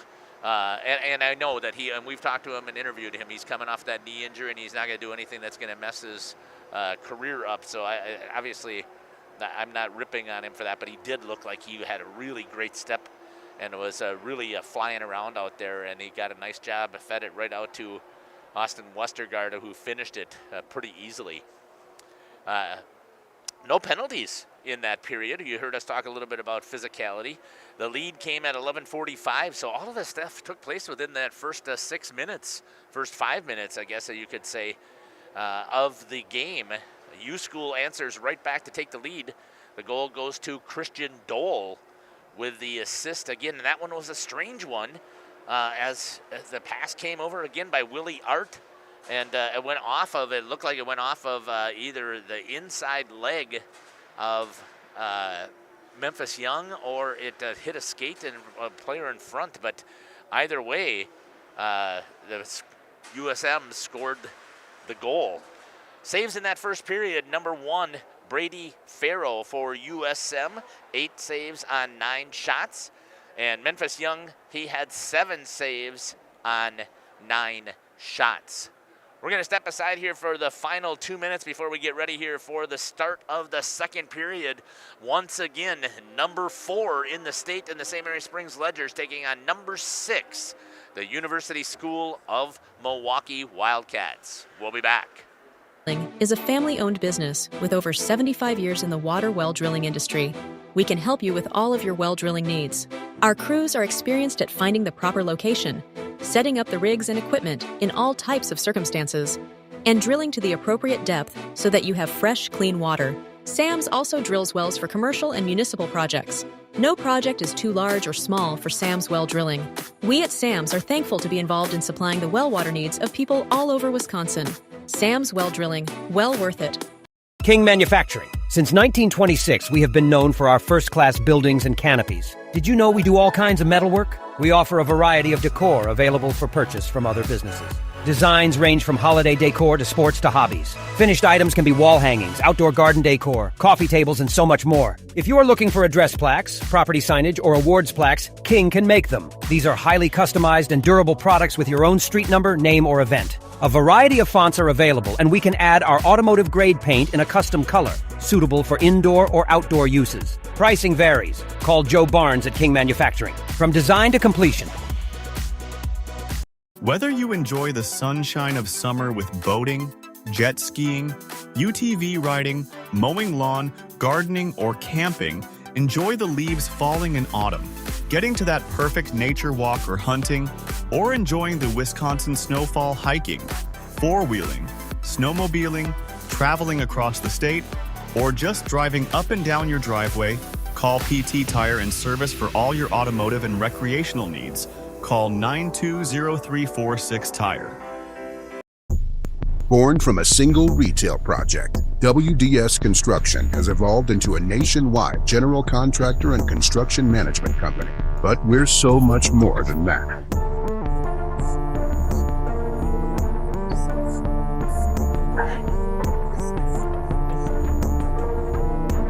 Retail is changing, and it's changing fast. No matter where you are, what you do, or how you sell products to your customers, we are with you every step of the way to lay the groundwork for whatever lies ahead. Building trust through results, and our commitment to provide a customer-driven experience without question. With 4 generations at the foundation of WDS, we've built a reliable client base and a passionate team to bring big-time experience, commitment, and satisfaction to your next project. because we are built to build better. Welcome back here to Jeff's live streams in this contest between the Ledgers and the Wildcats of USM. Number 4 ranked in the state Ledgers versus the number 6 ranked Wildcats. 2-1 leading right now is going to be the U School back into the neutral zone there. Boy, did they come out right away with an attack right there, Caleb. Yeah, they did. U School looks ready to go, and Spring is struggling now to break the puck out. They're able to get it out now. Westergaard giving chase all the way down. He's going to beat it. Has Baker in front, couldn't find him though. Baker picks it up. Hitting the boards there. Braun also there now as well. Defenseman giving a little bit more of a gap. That should have been a trip there, but no call. These refs letting them play today. Westergaard now has it in the neutral zone. Slams it up the wall. No one's there. Picked up there by Malusi. Malusi's going to give it up to Waltersdorf. Turned over. That's going to be a prime chance in the slot. Nice stick save there by Memphis Young, able to turn that one aside. That was a prime scoring chance from Mateo Nunig. In front, bobbling around, picked up by Braun now. Braun's going to go down. Malusi's going to get the hooking penalty, I believe. It's going to be number 18, Davey Malusi, either the hook or the trip. He gave the hook sign, Caleb. Good call right there. Yeah, his stick just got wrapped up in Gabe Braun, and Braun went down on it as well. So either way, I knew it was a penalty, didn't know what. Can call anything for the 2 minutes. Comes the power play 2 unit for the Ledgers. Smith, Rebick, Stelmacher, Flood, and Jackson Sabel. Mixing it up. First power play we've seen on the game. Obviously the Ledgers 33% on the season. Really, really solid.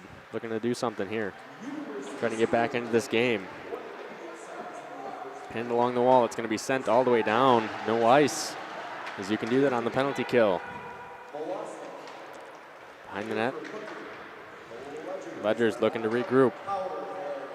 Stelmacher has it now. Gives it to Flood. Flood looking to break something out.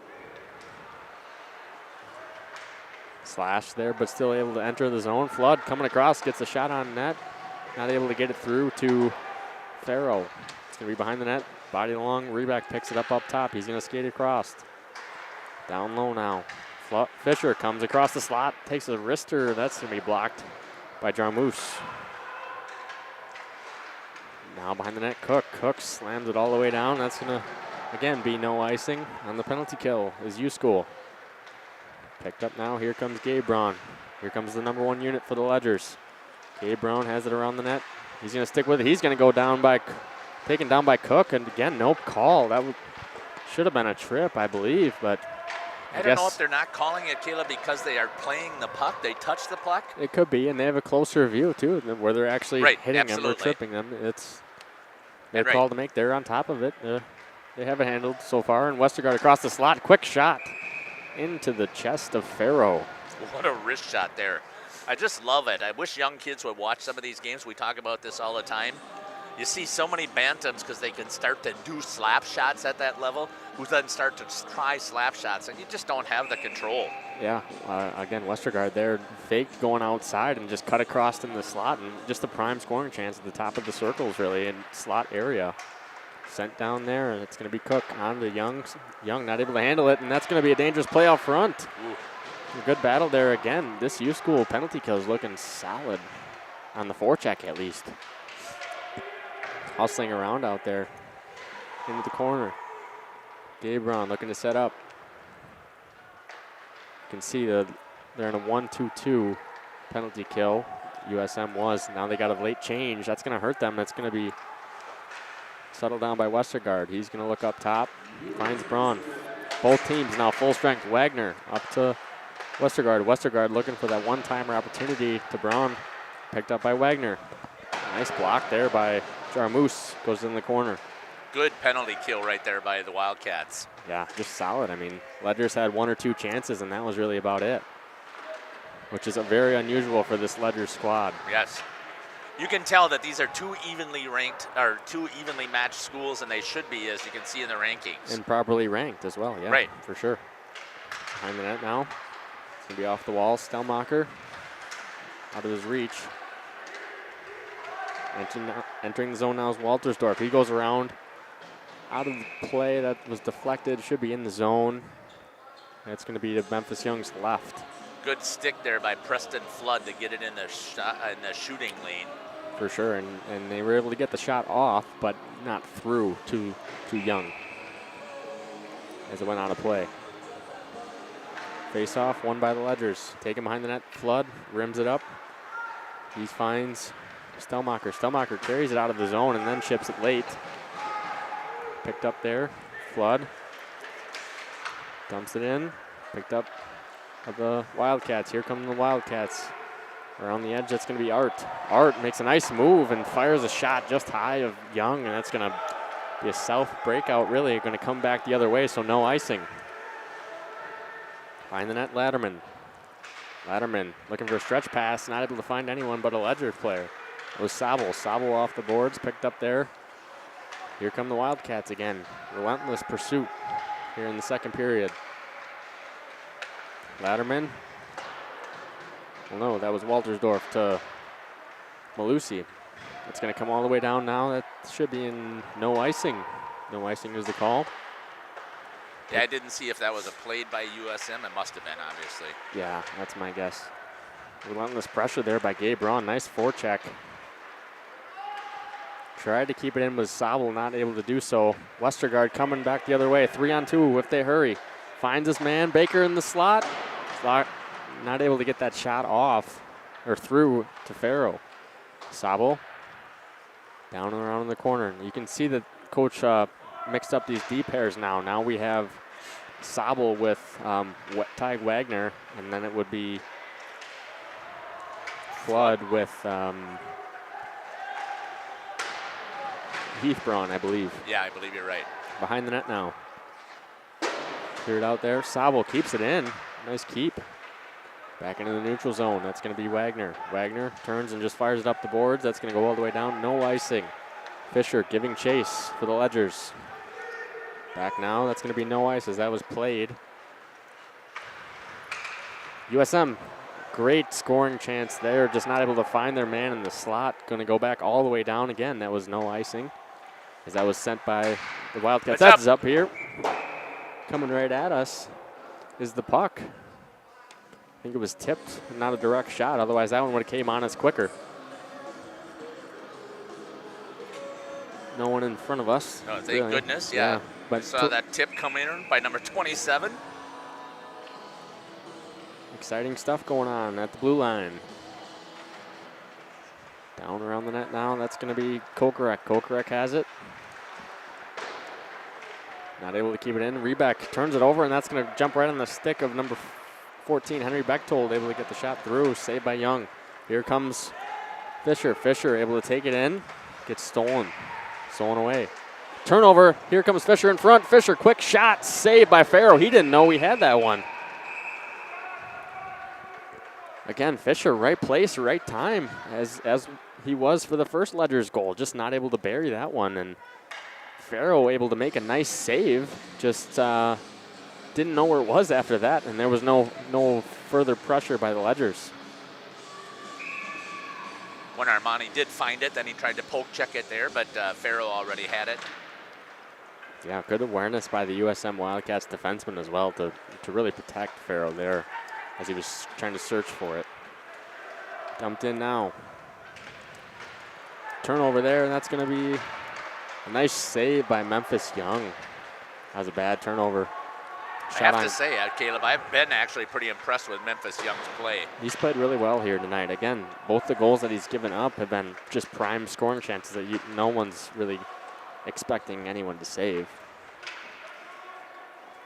Down around, Westergaard searching for Heath Braun. He finds him, dumps into the corner. Gabe Braun now giving chase. Sticked up by Cook. Cook battling with Braun. Down in the corner, picking it up. Chips it off the wall, and that's going to go all the way down. That should be an icing. And there's the icing. It's probably one of the first ones. I was just thinking in my head, Caleb, we haven't had a ton of whistles. It's been continuous play pretty much since 17-minute mark. Yeah, it really has been. It's nice and let these teams play, you know, and we've had that one penalty, and that was about it. We've seen some action here. Now leading in the shots is U School 13-12 over the Ledgers. 2-1 hockey game still with USM winning. Held in there nicely by Heath Braun. That's going to be Rebeck. Fires a shot on goal. Kick saved by Farrell. Dangerous rebound there. Yeah, it came way out. Sabo giving chase. Picked up there by Fisher. Bodied hard, and that's going to be dumped in by USM. Wildcats giving chase now. Picked up by Braun. Soft chip to Sabo. Sabo up the wall to Rebeck. Rebeck tries to slap it out. He can't. Battles along. Heath Braun backhands it out of the zone. Right back in come the Wildcats. That should have been blown dead as it was a shot on goal from an offside. Rebound. Shot into the slot. And right in Memphis Young's chest for the save. That was number 12, Christian You were right, Dole. Caleb. I've never thought about that before. It came out of the zone and it hit the goalie. So you're right. It should have been For a an whistle. automatic shot, it should be, yeah. Yep. With a face-off, should have been in front of the bench. Keeping it now. Shot on goal doesn't find its way to Memphis Young. Out of the zone. That's going to be dumped right back in by Waltersdorf. Coming around the net. Here are the Ledgers trying to regroup and break it out. Able to get it out now is Wagner. Battle for it at the blue line. Wildcats and Ledgers in this evenly matched contest. Westergaard coming back the other way. Just chooses to dump it in. Gabron now going to give chase. Picked up there. There's Malusi. Malusi up the half wall. He chips it out. Flood just dumps it right back in. We haven't really seen either of these goalies playing the puck behind the net either. I don't know that they have time. Yeah. It's coming so In fast. front, it's going to be what a shot on goal by Armani Fisher. What great work there by the Ledgers. Should be assisted by number 3, Gabe Braun, I believe. And look who it was, number 2, Armani Fisher. Right place, right time. He is having a game here tonight, especially on that offensive end. Great pass. I believe it was Gabe Braun. Could have been Westergaard as well, but just a great setup pass.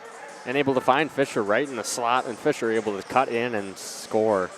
Just, almost a no-look pass right there. Found he knew right where he was supposed to be. just beating Farrell cleanly on the blocker side.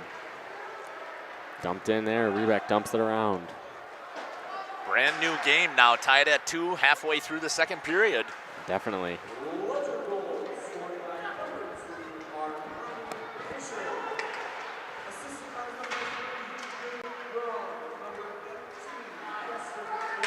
That was from 3 and 18. Fisher dancing in as well. He's going to get taken down. We might see a penalty shot here if they choose to call it. Slash is the call. But Fisher was well on his way to a breakaway, if not already behind the defense. Oh, yeah. It looked like it almost met the criteria for a penalty shot, although I think a shot technically did get off, so then there, never mind. It would not. Still would have been fun to see. That would have. 15, Cyrus Latterman's going to get the slashing penalty. 7:39. Yeah. This is going to be a big opportunity for the Ledgers as they're 0 for 1 on the power play here today. But again, 33% on the season, so you'd expect them to score pretty soon on this next one here. Shot there. That's going to be tipped in front. Farrell makes the save. Westergaard hits it off the post behind the net. Westergaard has it. He's looking for Braun on the back door. He finds him, but Braun just wrists it high and wide on the outside. Look at all the seniors that are on the ice. There was a question that was in there by our consultant. Westergaard now has it. Gives it up to Wagner. Wagner up to the half wall. There's Braun. Braun trying to get in. He does. Fisher leads. On the backside was Baker streaking, but couldn't find him. Back the other way is now USM. Wagner has it at the blue line. Gives it to Braun. Braun has it the slot. He was looking for Wagner, but Wagner went for the change. Flood able to pick it up and put it down in the corner. And come up. Fisher. Fisher has it in the corner. He takes the shot. It's going to go out of play. I'm not sure directly or if it was hit off something. I think it went off of the shoulder of the goalie, I thought. Off of Farrell. I thought that it picked him just a little bit. Yeah, it might have. That's why it would still be a face-off inside the zone, right? Yeah. Yep. Face off now with 51 seconds left on this power play for the Ledgers. After tying it up 2-2 here in the second period. It's going to be, need to be regrouped here by Flood. Flood has it. Scott Braun. Braun picking up a full head of steam. Cuts across the middle. He's going to enter the zone cleanly. Stops, pulls up, looking for Flood up top. Flood setting it up back to Braun. Braun shot off the blocker of Farrow. Back up somehow to Braun. Finds Flood. Battle in front. Westergaard across the slot. Gets a shot off. Baker was there in front. Farrow saw it cleanly. Gobbles it up. Off the rebound. But Baker was right there trying to put home the rebound. Good work there, I thought, by Farrow to see through traffic. I was watching here. You could see Austin coming across the ice. You could see that nice lane there. I knew he was going to take a shot. And I think he was looking for a pass to bounce off of Farrow and have somebody pound it in from there. Yeah. That's what it looked like he was trying to set up to me. Yeah, and it definitely was. It was a good clean lane for sure. Because if he was trying to, he would have been trying to snipe the corners because we know that he can hit those. Yeah, yes he can. Ledgers now leading in shots 18-16 here as they've dominated this second period. Fisher taking it now. Trying to regroup, he finds Wagner. 3 seconds. Westergaard can enter the zone. Cutting across the slot. Takes a shot, and that's going to be gloved up there by Farrow. Pretty clean shot there as well. Caleb, I watch Austin do that. He likes to do that a lot. He likes to try and get the goalie to move, follow him, track him, and then he likes to shoot back behind him. Yeah, and he's trying to catch the goalie being too ahead of the play, and if that goalie is ahead of the play, he's going to be able to beat him on that backside. That's why I was wondering, what is he trying to set up there, is to try and get the goalie's momentum moving the opposite direction. For sure. Picked up by Wagner. Slaps it up the boards to Stelmacher. Stelmacher can't handle it. Picks it up again. Dumps it to Fisher. Fisher along the half wall. Stelmacher again now for the Ledgers. Chooses to just send it all the way down. That's going to come back for an icing. Yeah, way behind the red line.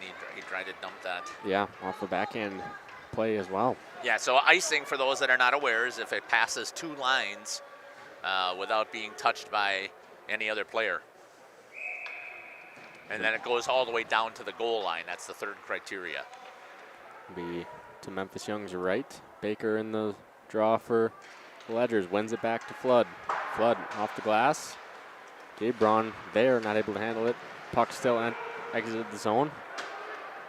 Puck out now. Westergaard giving chase. Going to come all the way back down. No icing. Sabo picking it up behind the net. Fumbled it. Picked up by the Wildcats. Wildcats find Kokorek. Kokorek down low. Picking it up now is Bechtold. Bechtold finds Jarmusch. Jarmusch back to Bechtold. In the crease maybe. You're right. What a call. You never hardly see that at all. Yeah, in the crease was the call, and I don't know how long he was there for really, but ref's right on top of it. He was in the crease, and it's going to come out and be outside the zone. Yeah, I cannot tell you how many times when I was filming your stuff, I'm yelling the same thing, and I never, ever, hardly ever saw that call take place. Yeah, really nice call there. Out of the zone, that's going to be chipped to Cox. Cox dumps it in, hits off the ref. He still enters the zone, but that's going to be offside. Fisher with the hit there as well. Malusi was the guy offsides for the Wildcats. Was that Waltersdorf that got hit by Armani? Yeah, I think so. 22, yep. Neutral zone faceoff, won by the Wildcats. Dumped in there, that's going to be Cox. Rimming it all the way around. Picking up along the half wall. Stelmacher tried to chip it out. He does, and he's going to carry it all the way out. Malusi picks it up now. Up, dumping it in was Latterman. Around the Springs net. Tipped out by Rebeck. Malusi. Oh! Big hit there by Armani Fisher. Armani has never been one who will avoid contact. I'll just tell you that. He's always, I mean, you've seen him playing obviously as well. Yeah. He's not afraid to, doesn't mind the physicalness. Definitely, and he's played really well tonight. He's had a great game. I would agree with you, Caleb. Ooh, what Off a the shot mask. there. It's still loose. It's covered up now finally by Farrow. That was off the neck mask area of Farrow for the rebound. Ledger's giving chase the whole time. And it was a mad scramble in front. I don't know if Farrow ever really had it cleanly covered. I But don't know if he did either. I was trying to look on the replay. net was off as well. Hey, we're coming up on 3:43 left here in the second period. Now is your time. We didn't get many people putting comments in at all. That's kind of disappointing to me that we didn't get anything there for comments on in the YouTube chat for us to share and to share with the players. There's our goal cam shot. Off the post. Did not go in. You could actually see it with the goal cam shot. Turnover there. It's Wildcats able to get it out. Picked up by Baker. Baker just chooses to try to dump it back in, and he can't. Still in the neutral zone now. Picked up there. Who took that shot, Caleb? I missed it. I'm not sure. Okay. I Gabe was Braun wondering ran if the it was, body. yeah, Braun or Westergaard. Those are two of your snipers. Yeah. Westergaard has it now. Off the back of the net, Baker shot that one. Looking in the slots, got Gabe Braun. Braun, quick shot, really nice save with the stick was Brady Farrell for USM. Behind the net now. Great puck movement by the Ledgers. Up to Flood. Flood down in the corner now. Looking for Westergaard slot. Shot, quick shot there. Saved by Farrell. Rebound also there for another shot was Baker. Two nice shots there by the Ledgers. Sometimes I'm getting lucky. I flapped the camera right at the right time. And the Ledgers now lead in shots 24-16, have completely taken over this second period.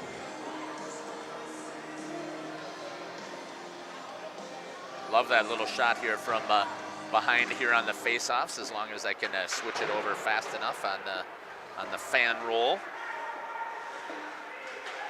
Wagner has it. Not able to keep it in. Rebeck there to dump it all the way down. It's going to be no icing. Giving chase to Stelmacher. Little battle there along the half wall. Picked up there by Waltersdorf. Behind the net now, that's going to be Adderman up. Rebeck misses it. Not able to keep that one in. Here come the Wildcats back the other way. Waltersdorf has it. Tries to toe drag around a man. Instead cuts in front. Here come the Ledgers the other way. Wagner dishes off to Rebeck. Rebeck, wrister, glove down by Farrow. Again, Farrow kind of bobbled it. Yeah. Didn't catch it clean, but rebound didn't go too far. That is a surprise to me to see all of these bobbles on those glove shots. I can't tell how many shots, Caleb, have you taken to the glove? Yeah. I mean, in your career. Yeah, and he's seeing these shots cleanly. I think it's just hitting him in a bad spot, and just a soft rebound right beneath him. A couple times we've seen that here tonight. Off the post, that was Gabe Braun. No goal there. Backhand chip. Really nice keep there by Ty Wagner. Gabe Braun just finding a man in front. Baker's got a stick on it, but not able to direct it at the net. Big body there by Austin Westergaard. Braun has it at the blue line, has to wait to enter. Finds Baker. Baker, quick snapshot. Offside, I think is what they're going to call. Boy, I thought. When did it come back out?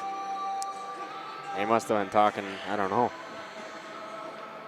Because Baker had it all the way here for a control and walked it in. Yeah, I think it was kind of a delayed situation.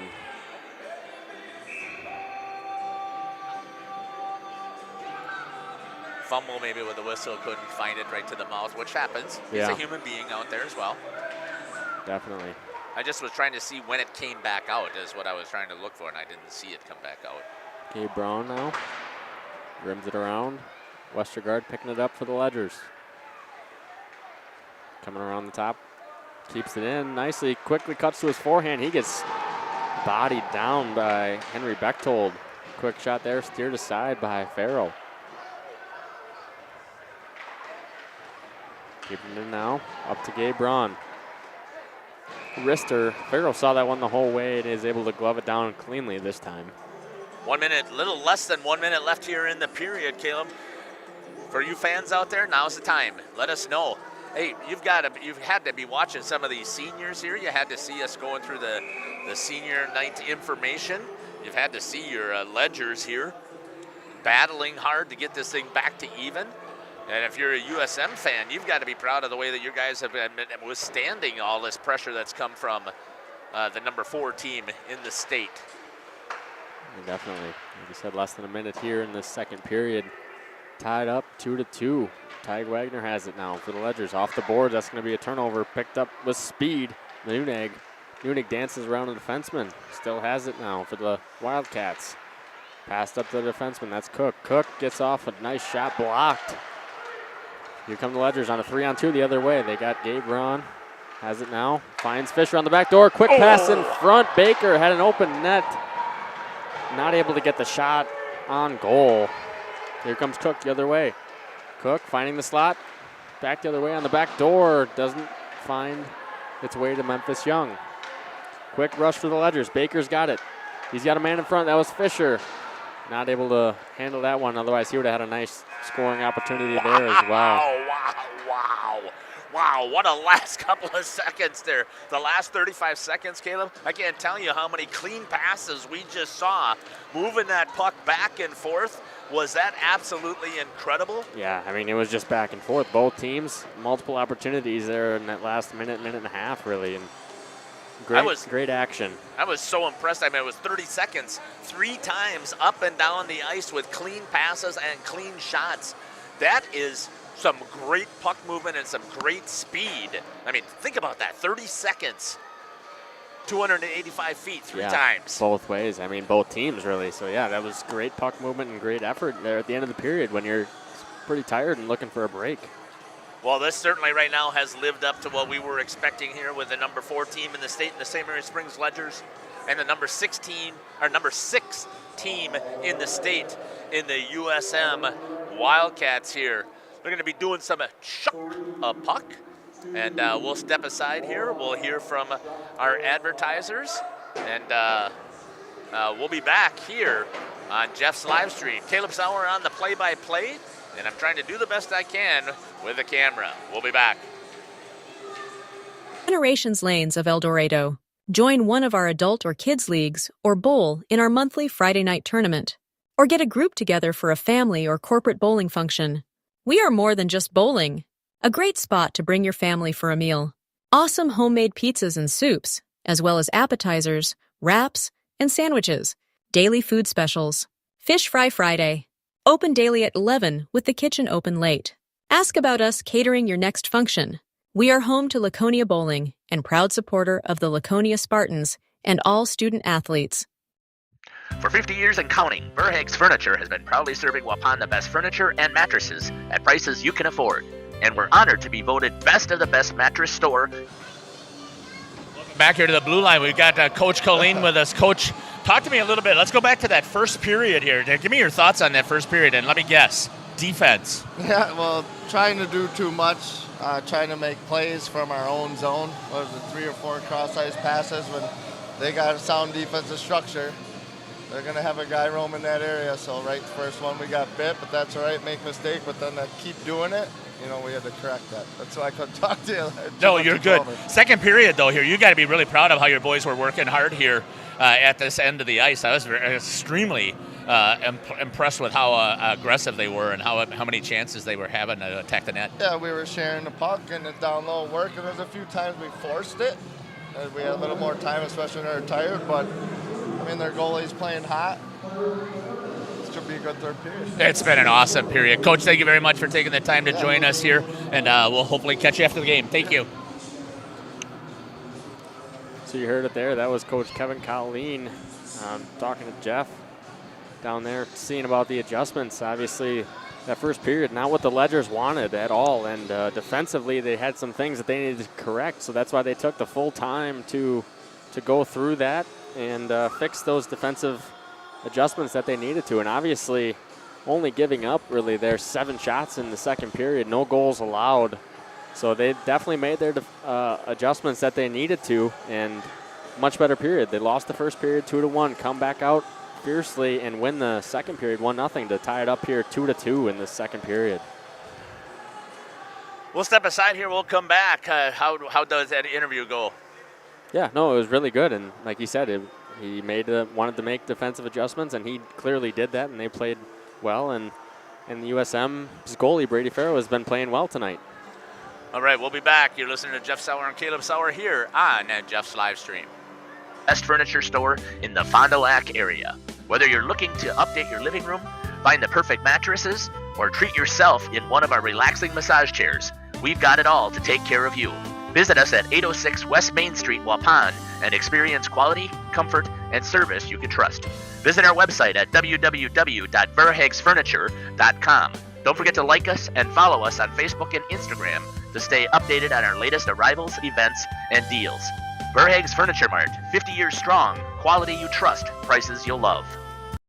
Looking for something special in your child's education? The choices you make for your child today will impact their future forever. At CWC, we provide a Christ-centered education that shapes students academically, spiritually, and personally. From our exceptional elementary and middle schools to the academic rigor of life-enriching programs of our high school, CWC offers a place for students to grow and thrive. Our approach integrates faith into every subject, helping your child see the world through God's eyes. To learn more or schedule a visit, go to wearecwc.org.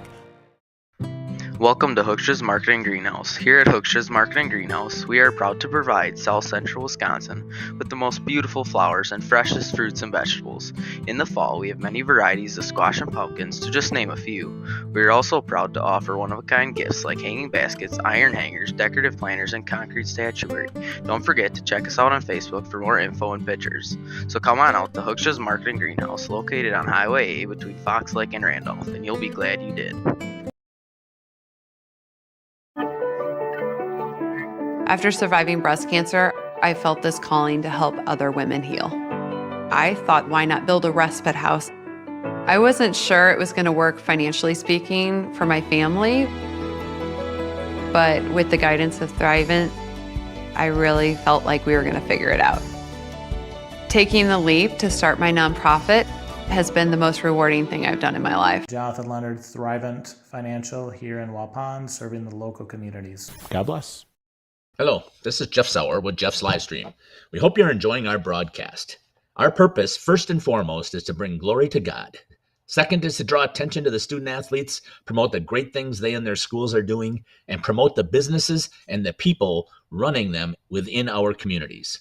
Our mission is to create memories for student athletes, families, teams, and communities, as well as allowing for viewers to see their athletes or teams perform regardless of where the viewer is located.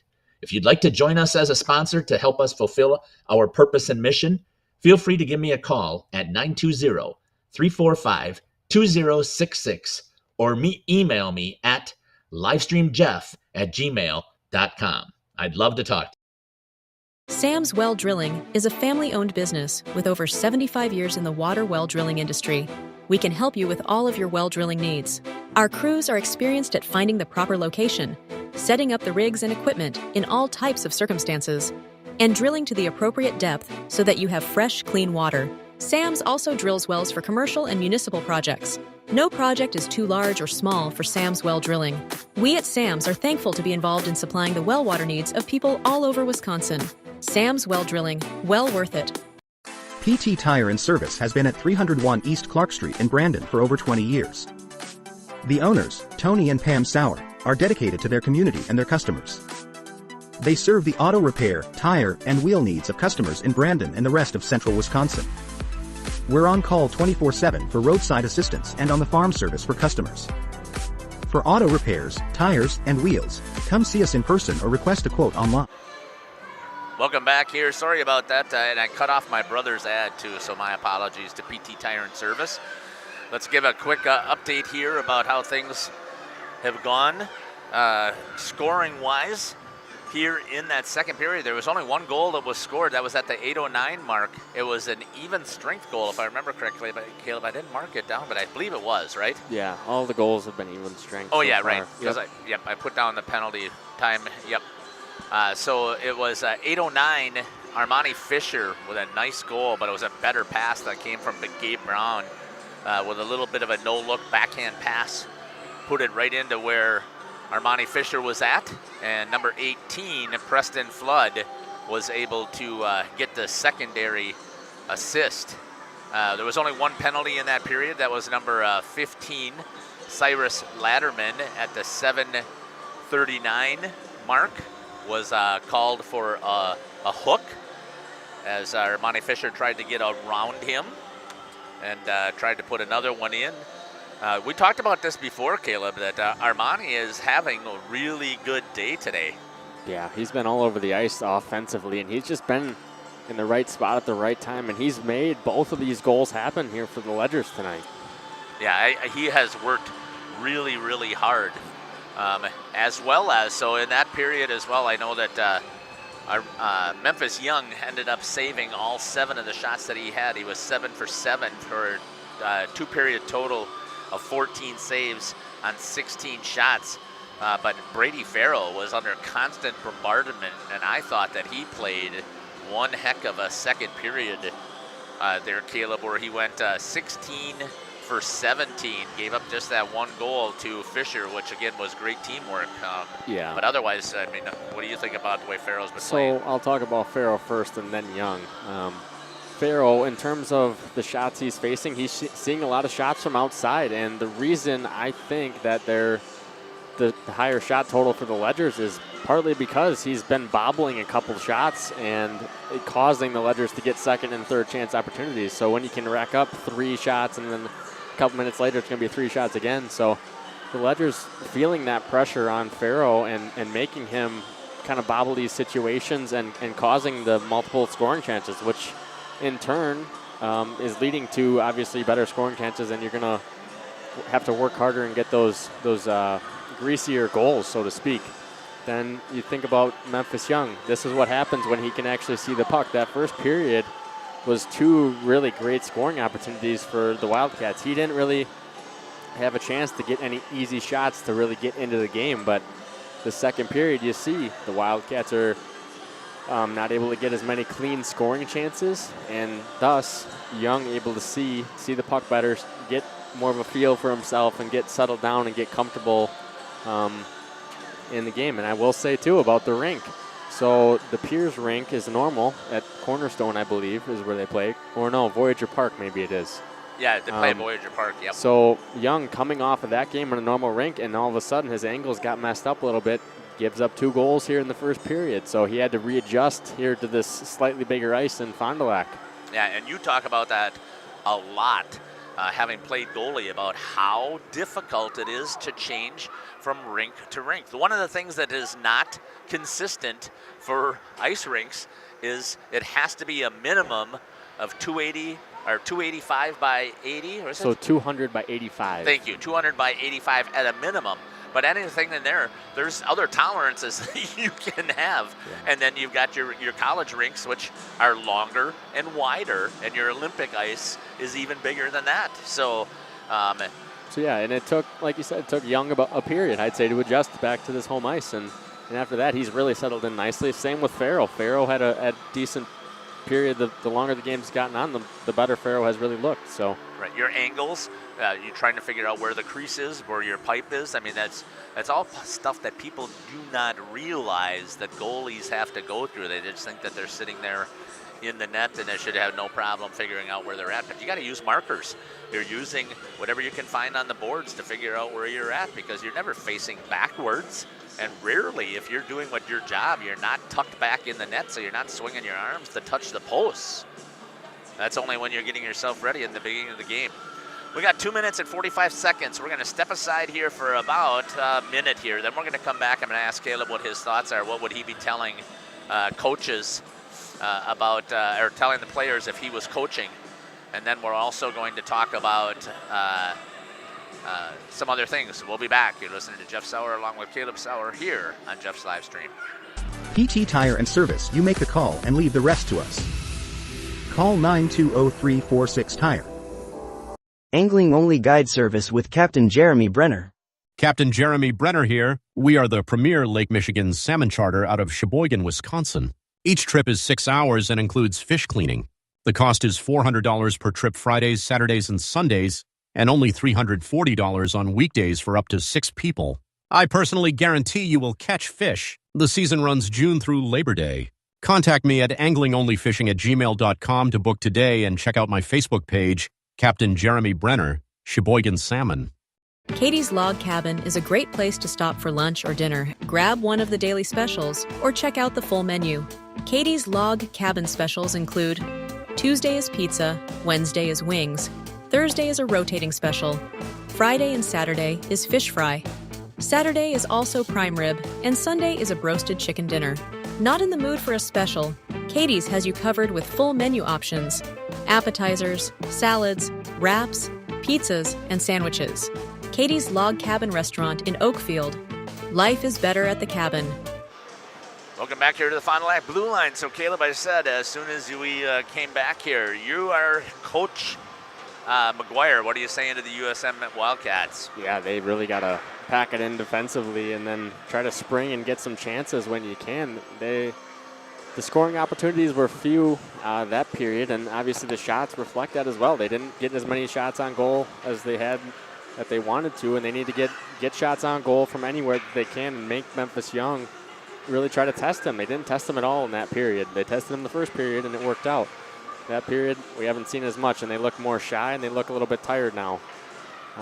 If you're the Ledgers, yeah. Coach Colleen, I'm saying be physical, keep wearing down this USM team, and keep pressuring Brady Farrell. Brady Farrell has kind of been a little bit shaky tonight, so keep pressuring and making shots where you can force those rebounds as well and crash the net hard, and always have another guy there that can pick up that loose rebound.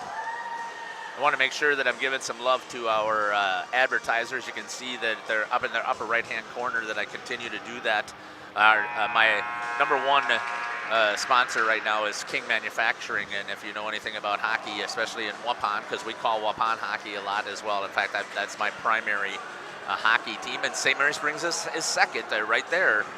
If it's the only time that we have to make that choice is when they're playing at the same days at home. So we've been fortunate that we haven't had to make that difference, because I've also been lucky to have Justin Schwartzmiller and Caleb to pick up some of the calls for us as well. Yeah, and that brings up two future schedule. We have the Fond du Lac Springs game on Tuesday, which will be the Sturgeon Cup, and then the following Tuesday is actually Waupun Springs at Waupun. Yeah, we had that one as well. It's going to be an awesome one as well. And I forgot to bring up that logo. I even put it on there for the Sturgeon Cup. Maybe I can pop it on here right now while we had that quick whistle here. So Caleb had mentioned it here. The Sturgeon Cup is here on Tuesday, as the Fond du Lac Cardinals and the St. Mary Springs Ledgers will be battling for the Cup and the Sturgeon. Definitely. Okay. Settle down there. In the Ledgers defensive zone, that's going to be Gabe Braun. Gabe Braun has it around the net. He loses it. It gets caught up, and it's a little bit wet down there still. That's not a surprise, right? It's warm in here, so people don't realize that you're thinking it's ice, which it is, right? And you would think that the water from the Zamboni would set up the same. For sure. Each period it changes, each intermission. Definitely. It depends on the action during that period as well.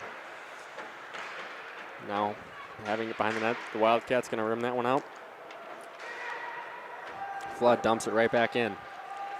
When you ever were in net, Caleb, when you saw that, did you ever talk to the official about the water, or did you just say, let's play? Well, I try to handle it myself. I mean, you know, you can move it around with your stick and try to build up some snow. Let your teammates know, and you can build up some snow around there and dump it all around in there as well. And most of the time, the refs are kind of on top of it. You can see the USM side doesn't look as bad as that Ledgers defensive side. All right. Behind the net now is it Cook. Cook skating, finds Malusi. Malusi dumps it in. Wild play by Heath Brown up to Armani Fisher. Armani Fisher having it. Gets the shot off and through, but it goes out of play. It's going to be a whistle in the zone. Armani looked good there again. Came in the zone, wasn't challenged until he took the shot, then the body got in the way. Definitely. Now it's going to be the first line for the Ledgers here. Westergaard, Braun, Baker, Sabo on the left defense, and Wagner on the right defense. Running it around. Sabo can't get there. That's going to go all the way down. I think that's going to be an icing, and it is. They come all the way back. Just about, 10 seconds ran off the clock on that one only.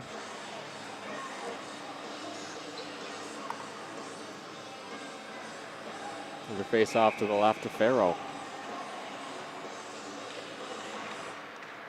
One back, Westergaard chips it up to his defenseman. Wagner keeps it in, turns it over though. Here comes the Wildcats. Leading the rush is going to be Nuneg, kicks it out. Quick shot, that would have been a nice scoring chance there. Not able to get a shot on goal. Even Memphis Young swallows that one up, uses the stick to kind of ramp it up and snags it out of the air. Talked about puck control right there. Memphis Young did a nice job of controlling that with a glove. Yeah, he did. And seeing those shots earlier is going to help him throughout the rest of this period, I think.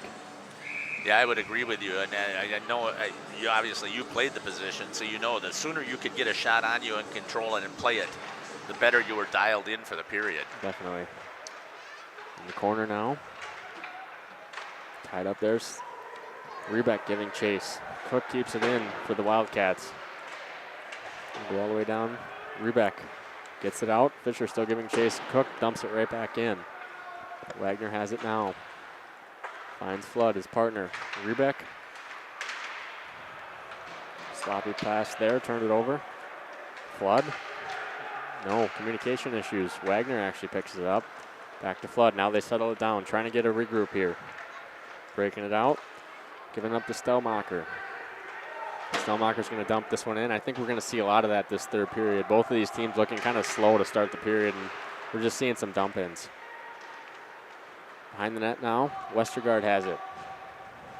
Kind of loses it along the wall. Fisher, there. He's going to go down.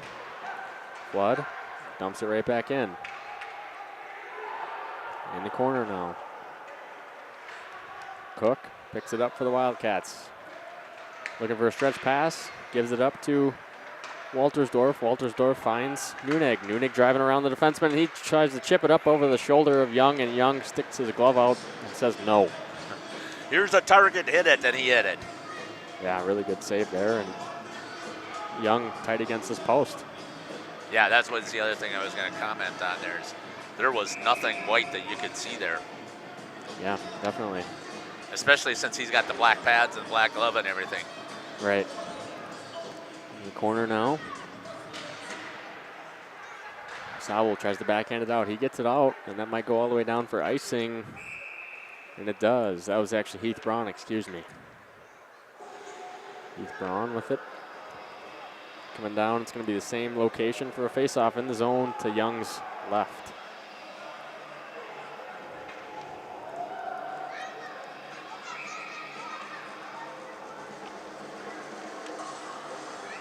In the corner now.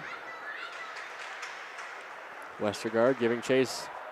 Picked up there by Heath Braun. Heath Braun back to Westergaard. Westergaard having it. Finds Wagner on the half wall. Baker picks it up now for the Ledgers. Back to Wagner. Wagner chipping it up to Gabe Braun. Gabe Braun dumps it in. Right back out. Here come the Wildcats. Getting chase. Really good speed there was Featherston. Back the other way. Here comes Baker. 3-on-2 for the Ledgers. What are they going to do with it? Quick shot there by Baker, and Farrow gobbles it up right into his chest. Yeah, I think you would have, if you would have talked to Justin, who's normally our other announcer that talks about goal-scoring opportunities, you'd almost have liked that one to be on the ice and trying to get a pass-off pad. Yeah, try to create a rebound there for sure. Especially since they had numbers. That's in the back of the net. What a shot, Armani Fisher. Armani Fisher right off the face-off. Finds the back of the net. Off the post as well. Beats Farrow cleanly. I don't know if Farrow was ready for that one. You got to say, Caleb, first of all, I got to feel great for Armani Fisher. Grandma and Grandpa here on senior night to get a chance to see that. That was awesome. Yeah, and just a great shot. Again, he was right in the right place at the right time and makes makes the great shot to beat Farrell. Now Ledger's winning this one 3-2. I have to tell you, I like his celebration too. It's none of this celly where you're on the one knee and shooting an arrow or pointing a gun or whatever it happens to be. He just gets that good crunch and celebrates. Stellmacher along the half wall.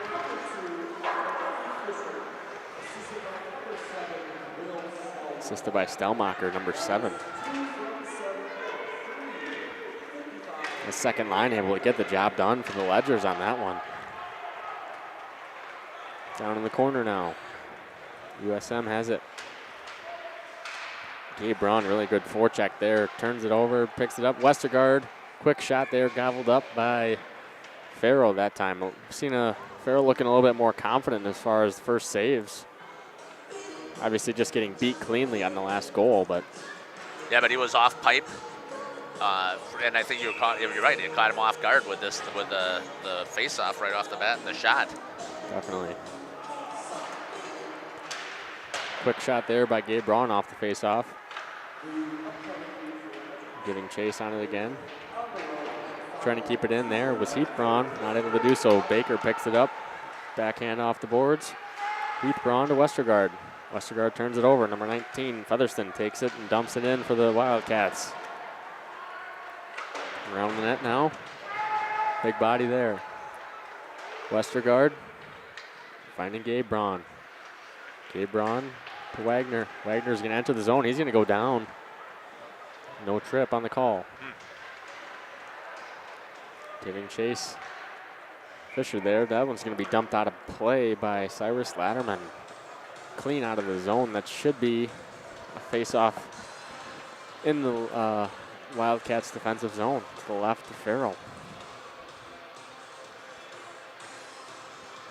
So in the NHL, that is considered to be a delay of game penalty, correct? I want to say NHL as well as NCAA as well. Okay. And I'm not advocating that it is at the high school level, because I do think that, I mean, everybody's glass is different, and I know it is in the NHL as well. But and I also just think that you make mistakes, you don't have quite that great control. Yeah, as a high school player. Battle along. One out there by Cook. Cook's going to lead it up for the Wildcats. Got a man across ice. He takes it himself instead. Turns it over. Here come the Ledgers now the other way. Stellmacher at the blue line. Not able to get it cleanly in the zone. Flood pinches off Cook. Here comes Fisher with it now. Behind the net. It's going to go up to the half wall. Sabo battling. Shot attempt there off the side of the net. Cook has it in the corner. Stellmacher battles him off the puck. Shot on goal. Again, steered aside by Young. Good battle there. Behind the net. Stellmacher trying to get it out. Was looking wide. Fisher instead was cutting across the other way, hoping to get it off the boards. Giving chase still. Sabo has it down low for the Ledgers. Westergaard there. Chasing up. Sabo's going to pinch. As well as Gabe Braun to keep that puck in the zone. Westergaard comes out with it. He fights through 3 guys, and it finally goes down. Here comes Waltersdorf for USM. Down in the corner now. Here comes Malusi. Bodied off the puck. Sabo picks it up. Tries to get it off the boards. He's got Gabe Braun. Gabe Braun. Backhand pass out to Baker. Baker has Westergaard with him. It's a 2-on-2. Now it's a 4-on-2. Tate Baker around the net. Up to the top. It's going to be Ty Wagner. Wagner down low. Baker. Baker. Get it up to Westergaard. In the corner now is Gabe Braun. Turns it over. It's going to be chipped high hit there by Gabe Braun. Dump back in. That was Baker. Caleb, I just have not seen any sustained offensive zone time here for USM at all. No, none really. I mean, they've had 1 or 2 opportunities, and that's been about it. The Ledgers shutting them down ever since that first period, really. Picked up now, coming the other way. Can't get that shot off. Preston Flood. Flood not able to get that one through. Fisher dumps it back down. Rebeck is right there for the Ledgers. Constant pressure. Fisher had it, lost it. Big hit there by Rebeck. Battling for it. Fisher's going to join him. Into the corner. Here comes Wyatt Cox. Able to get that one out. Picked up by Flood and dumped right back in. Rebeck, the lone ledger giving chase. Has it, pinned against the wall by Kokorek. Fisher around the net now. Looking up top, he's going to take it himself, and it's going to be a turnover out of the zone. Dumped immediately right back in there by Flood. Up the half wall, dumped in there by Nuneg. Taken down, turned it over. That's going to be a prime scoring chance for Cook. Cook has it, and he's going to get a shot off. Blocked. Another quick shot saved there by Young. Young sitting on the goal line, but able to still make that save with his glove. Cross-body save. It was number 22, Everett Waltersdorf, with a really nice shot attempt there. One Justin hates to see goalies make. And I've defended that, well, when you play first base, I think you can certainly reach across your body if you're good with your glove. Yeah, Young sitting back on that one and able to make the glove save. Coming down, it's going to be another face-off in the zone. Icing for the Ledgers. Shots now 30-18, St. Mary Springs leading. Just past the halfway mark here in the third period. 3-2 Ledgers lead this one. The number 4 ranked Ledgers versus the number 6 ranked Wildcats. Baker gets kicked out of the draw. Westergaard forced to come in. Wins it back.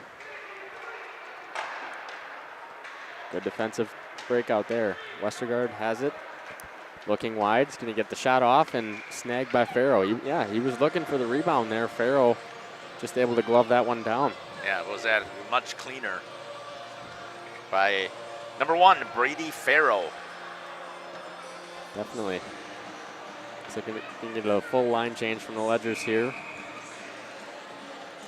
Second line with the first D pairing.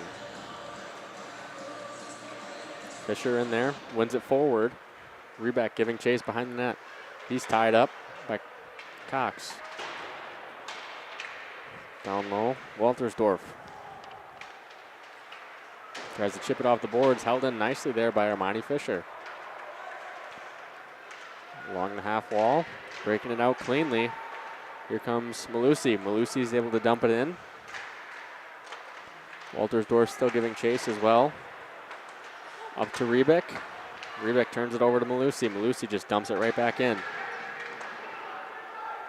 Flood has it behind the net on his backhand. Rebeck also there for the Ledgers. Rebeck picks it up. He's looking for a man off the defense, and here comes Stelmacher on a semi-breakaway. He gets it by Farrow, but not in the net. Was almost able to chip it really. He got it past Farrow, but not in the net. That would have almost, I think, sealed the deal right there to try and put 2 goals in for USM. Yep, I think it would have, for sure. Especially with the way the last 2 periods have gone for USM. I mean, they're just completely getting dominated and outshot, really, by this Ledger squad. Gabe Braun, quick shot there. Did not see it, went in the corner. Picked up there by Westergaard. Westergaard has it up top. That's going to go to Sobel. Sobel's going to give chase. Sobel around the net. Giving up along the half wall. There's a big body there by Gabe Braun. Gabe Braun to Sobel. Sobel taken away now by Henry Bechtold. It's going to be taken out of the zone. Looking to regroup. Wildcats going the other way. Sobel. Sobel has it up the half wall. Gives it to Westergaard. Westergaard off the glass. Going to be a delayed high stick. No. Was touched first. Gabe Braun has it. Enters his zone pretty cleanly. Quick shot, and he's going to beat Farrow cleanly. Gabe Braun beats Farrow cleanly for the Ledgers' fourth goal of the game, taking a 2-goal lead here, up now 4-2.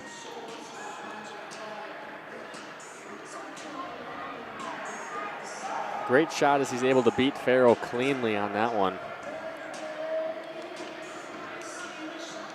Now we'll see, Caleb. That's that 2-goal lead that we were just talking about at the 6-minute mark. Definitely. I think that was unassisted, all right? Yes, it was. We'll have to see if the officials saw something different, but I thought that was Gabe all the way. Chipped out there. Neutral zone, picking it up is Nuneg. Turns it over. Fisher right there.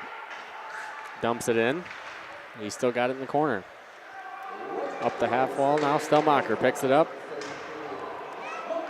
Not able to keep it in. That's going to come down to Young. Young is going to play it to Wagner. Wagner getting slashed. Moves up to Stelmacher. Stelmacher gets it in the zone still. They gave the assist to Austin Westergaard. Okay. It's hard to do that when you're trying to look down and see names on the roster to see everything. Yeah, quick shot there. Young not able to control it, but he makes the save anyway. Another shot there by Everett Waltersdorf. Really nice play by him, following up on his rebound too. Down, Cook has it. Enters the zone, but he's bodied off it by Westergaard. Here comes Flood the other way for the Ledgers. Flood taking it down and around. Has it behind the net. Quick pass in the slot. No one there. Sabo picks it up. Down to Westergaard. Westergaard shoots it. Saved by Farrow. Pass out front to Sabo. Sabo, prime scoring chance off Sabo, or off of Farrow. It's going to go in the corner. Ledger's really turning it up here offensively. Ooh. Huge hit there by Austin Westergaard. In front, Westergaard had a backhand open net, sails it. Boy, are they buzzing now? Yeah, the Ledgers are looking really good here. The longer this game goes on, they just keep looking better. Shot there off the post by Cook. Now's the time for you folks to start telling us who you want us to interview here at the end of the game if the Ledgers can continue to hold on. We'll have to make it quick, so I'm voting for sure for Armani Fisher. It's loose. That's a goal. They're going to say blew. no goal, but yep. Wow, the Ledgers got lucky with that one. Yep, because that was a loose puck. Premature whistle. It was loose in front. Switch the camera maybe. Let's see what the refs are saying. It was a puck saved by Young initially, and then it just kind of sat there. Ref blew the whistle. Even though the puck was still sitting there, they're going to talk about it. Yep. No goal, yeah. They had blown the whistle. Blown the whistle before. Yeah, we could hear it up here. Yep. And that's the call that they got to stick with. I mean, the whistle was blown, so the play was dead.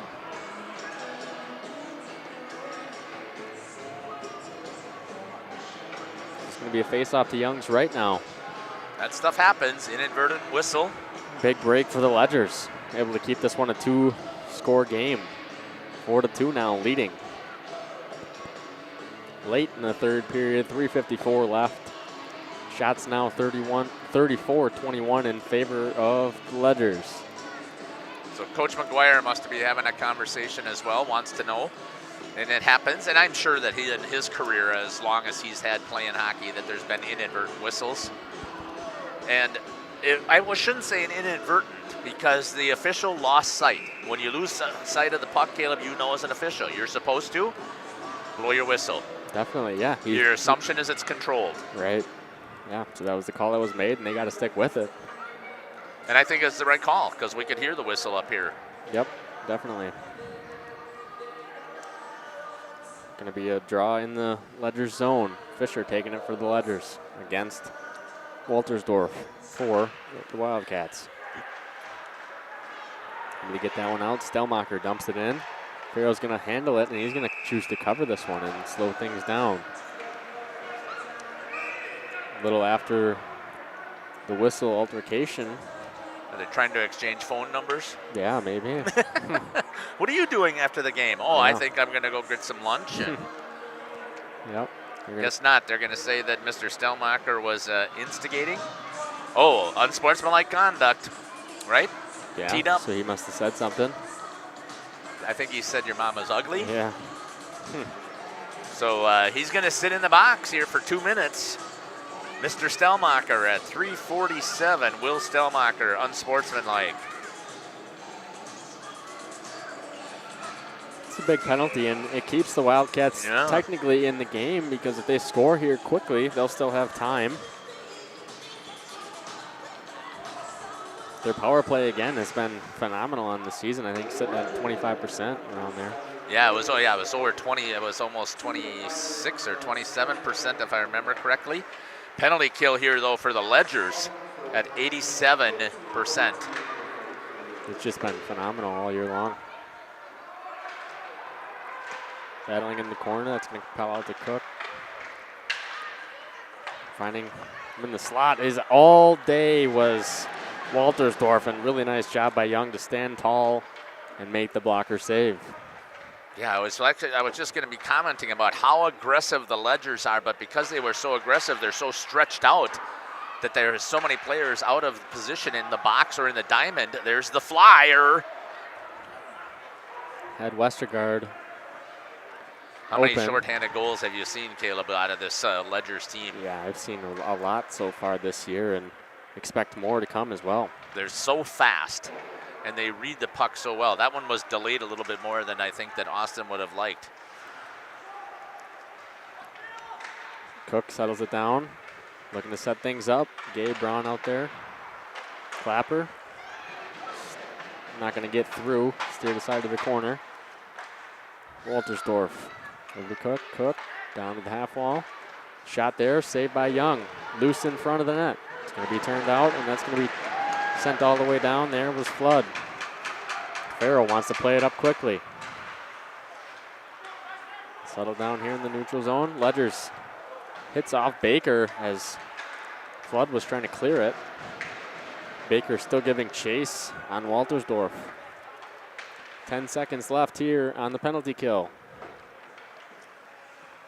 Settling it down now. Waiting to regroup. And the Wildcats.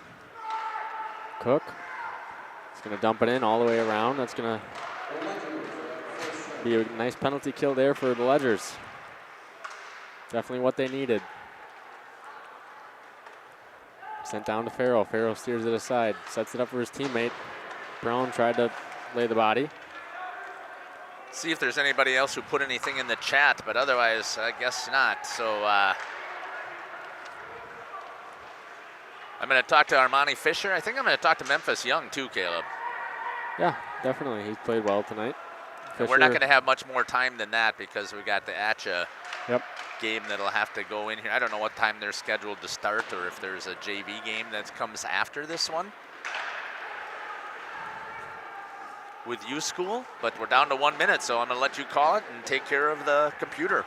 Yeah, the JV game is on the other rink. I know that. I caught that from the coaches at the start, but all right. Braun takes it, fires a shot off Farrell's glove and out of play. Going to be in the zone here. 47 seconds left.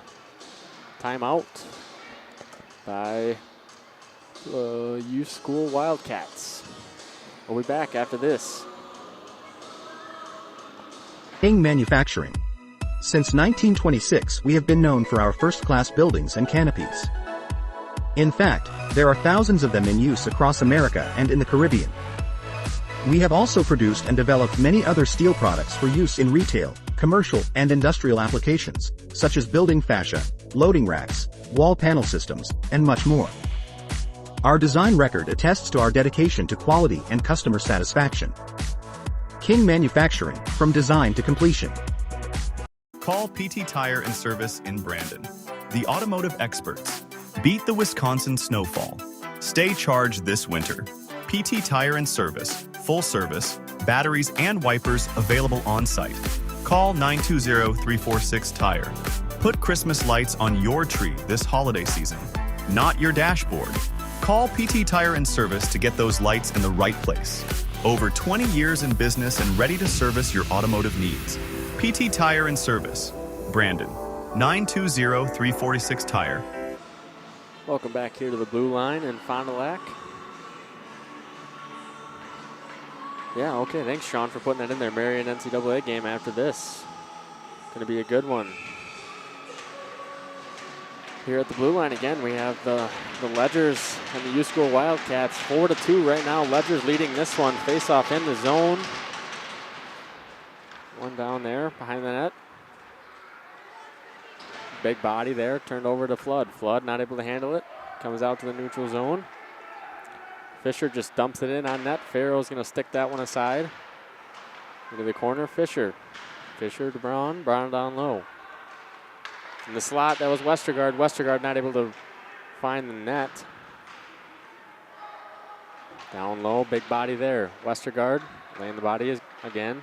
It's going to get out. High stick there by Armani Fisher. It's going to come all the way down.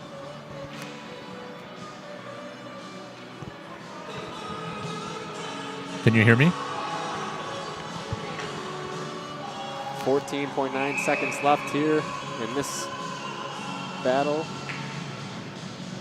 Again, both Division I schools, both highly ranked. USM ranked 6th.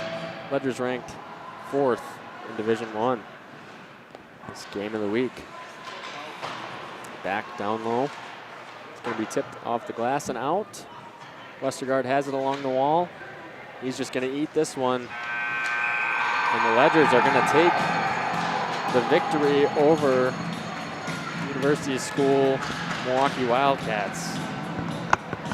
Huge win here for the Ledgers.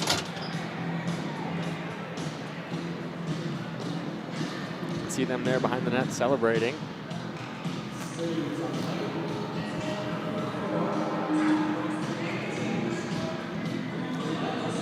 Don't forget to show the logo for the Sturgeon Cup.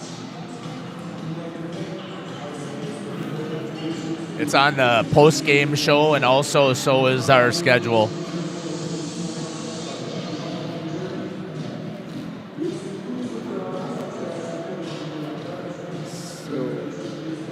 Hey, Memphis, you're done?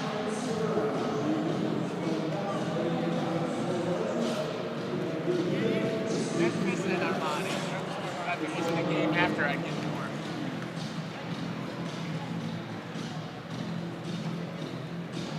There's what's coming up afterwards. Oh, thank you. in the future. Again, our future broadcasts. Again, we have the Sturgeon Cup. We're gonna stick with us here. We're gonna get some interviews, post-game interviews. After this one, with the Ledgers taking the W 4-2 over the USM Wildcats. So here's our future schedule again. Be sure to stick with us. Again, we have the Sturgeon Cup on Tuesday. This was a big matchup here as the final shots were 37-23.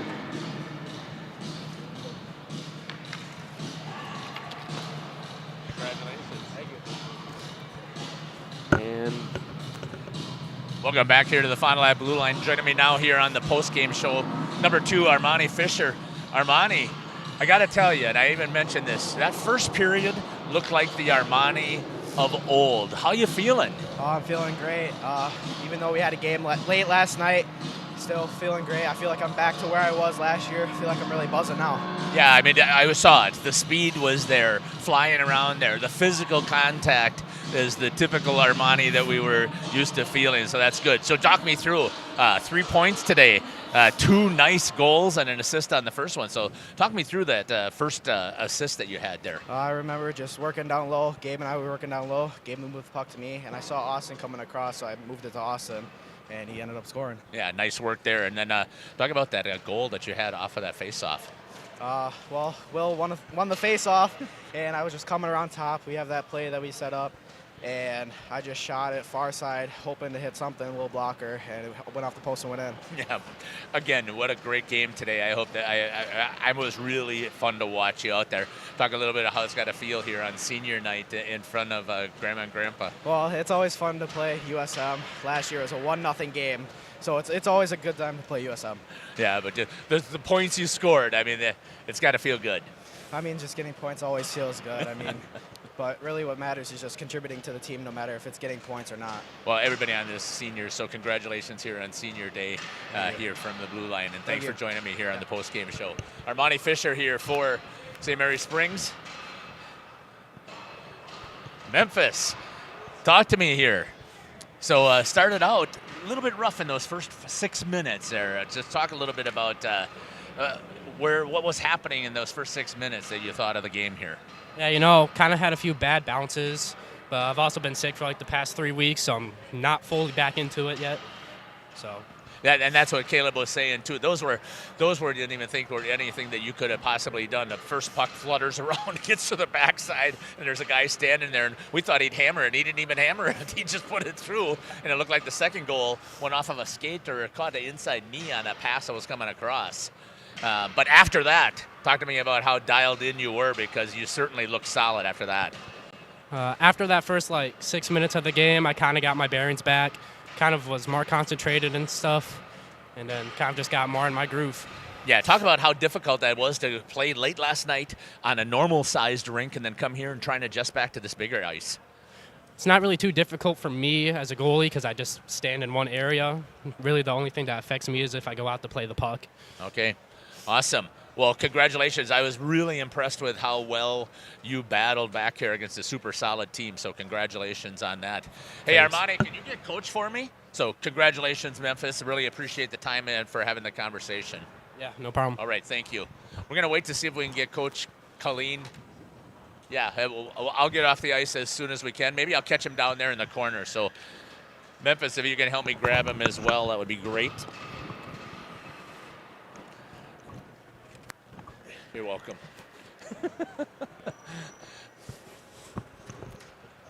Sorry that you were feeling bad. I hope you feel better.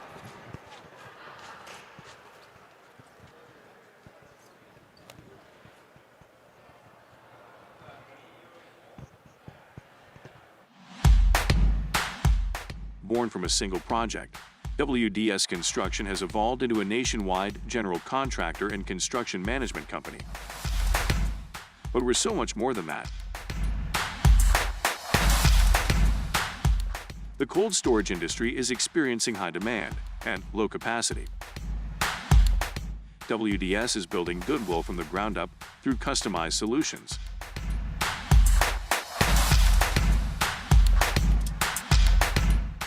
WDS is committed to outservice the competition and overdeliver for customers.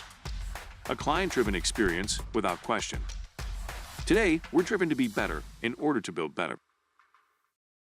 For 50 years and counting, Verhaeg's Furniture has been proudly serving Waupun the best furniture and mattresses at prices you can afford. And we're honored to be voted Best of the Best Mattress Store and runner-up for Best Furniture Store in the Fond du Lac area. Whether you're looking to update your living room, find the perfect mattresses. Blue Line, joining me now here on the postgame show is the head coach for the St. Mary Springs Ledgers, Coach Kevin Colleen. Coach, what a game. Yeah, that was what we thought was going to be a good test for us. And, first period wasn't our best. And then when we do the little things and put up almost 40 shots against a team like that, the only one that can beat us is ourselves, really. That was really impressive. I mean, I thought it was a good battle in the second period. I thought you guys had control. But this third period, just talk a little bit about how that shift coming back out here and how things changed in the locker room and what you said to get things rolling. Well, I think they knew, right, the second period they could see the difference from the first to the second, so we knew it had to be all heart, all grit, make them earn every last inch. And I think our guys, they're tired from last night. Two lines played the whole game, so they're tired, but they found a way to do all the little things, right? Not try to do too much, get it deep.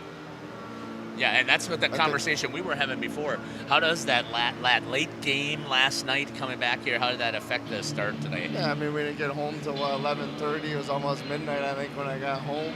They got to go home, go straight to bed, hydrate. Maybe see a little of that in the first period by making bad choices. But, once you're playing hockey, it goes right back into can you do it when you're tired, and they did that. Well, I'm surprised we were talking about this in prep hockey that this wasn't the game of the week because it should have been. I'm really impressed with how USM came out and continued to battle the whole time. Yeah, they're a good team. They're structured, right? They didn't make it easy. When we tried to make plays, I think there was only one or two in the third where we tried. Even when it was there, they still got a stick on it. They're going to make you earn it. Those guys play hard. They're well coached. Talk a little bit about the next game coming up here Tuesday. Are you excited about the Sturgeon Cup? Well, it's always exciting, right? I mean, it's not the same as the Friday night, but I'm sure the place will still be packed. And, it's one of those, like, for Packers versus Bears, right? It really don't matter who's better than who. The adrenaline's going. The best player can become the worst player. The worst player can become the best player. It'll be a fun time. Congratulations, Coach, on that huge victory today against USM. I really appreciate your time. All right, thank you. Caleb, I'll kick it up to you real quick.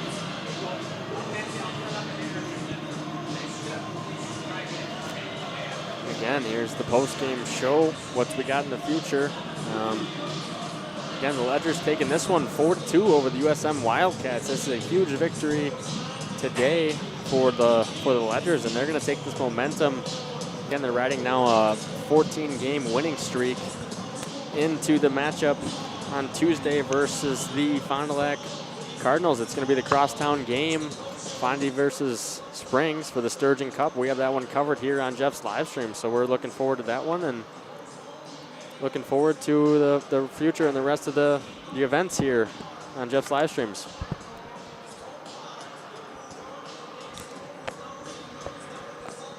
If you want to do a scoring recap, I guess I didn't really do that, but I think that we're good down here. I think we had a great job there, and I think we're happy with how things turned out here. Hope you've enjoyed our broadcast here. I want to thank Caleb here for helping me get everything rolling. Appreciate this. We got to try and get out of the way as Marion's ATCHA program gets set up here, I believe. An NCAA game. It is, okay. Sean Fromholz put that in there, yeah. All right, well, very good. Well, good luck today to Marion. That's what I thought it might be. So we'll step aside and hope that you'll join our broadcast Tuesday, Sturgeon Cup, right here is our next hockey broadcast. So, and I'll also be I'll be at CWC. You saw our schedule there. Take care. God bless. We can't wait to see you at a rink near us. Jeff Sauer with Caleb Sauer here, signing off for Jeff's live stream.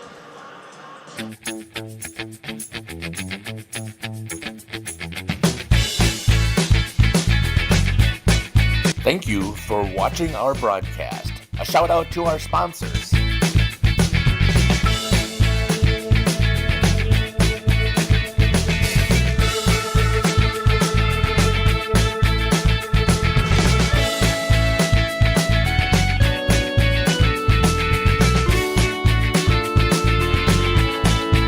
This is Jeff Sauer. I hope you enjoyed our broadcast. Until next time, may God bless you today and every day.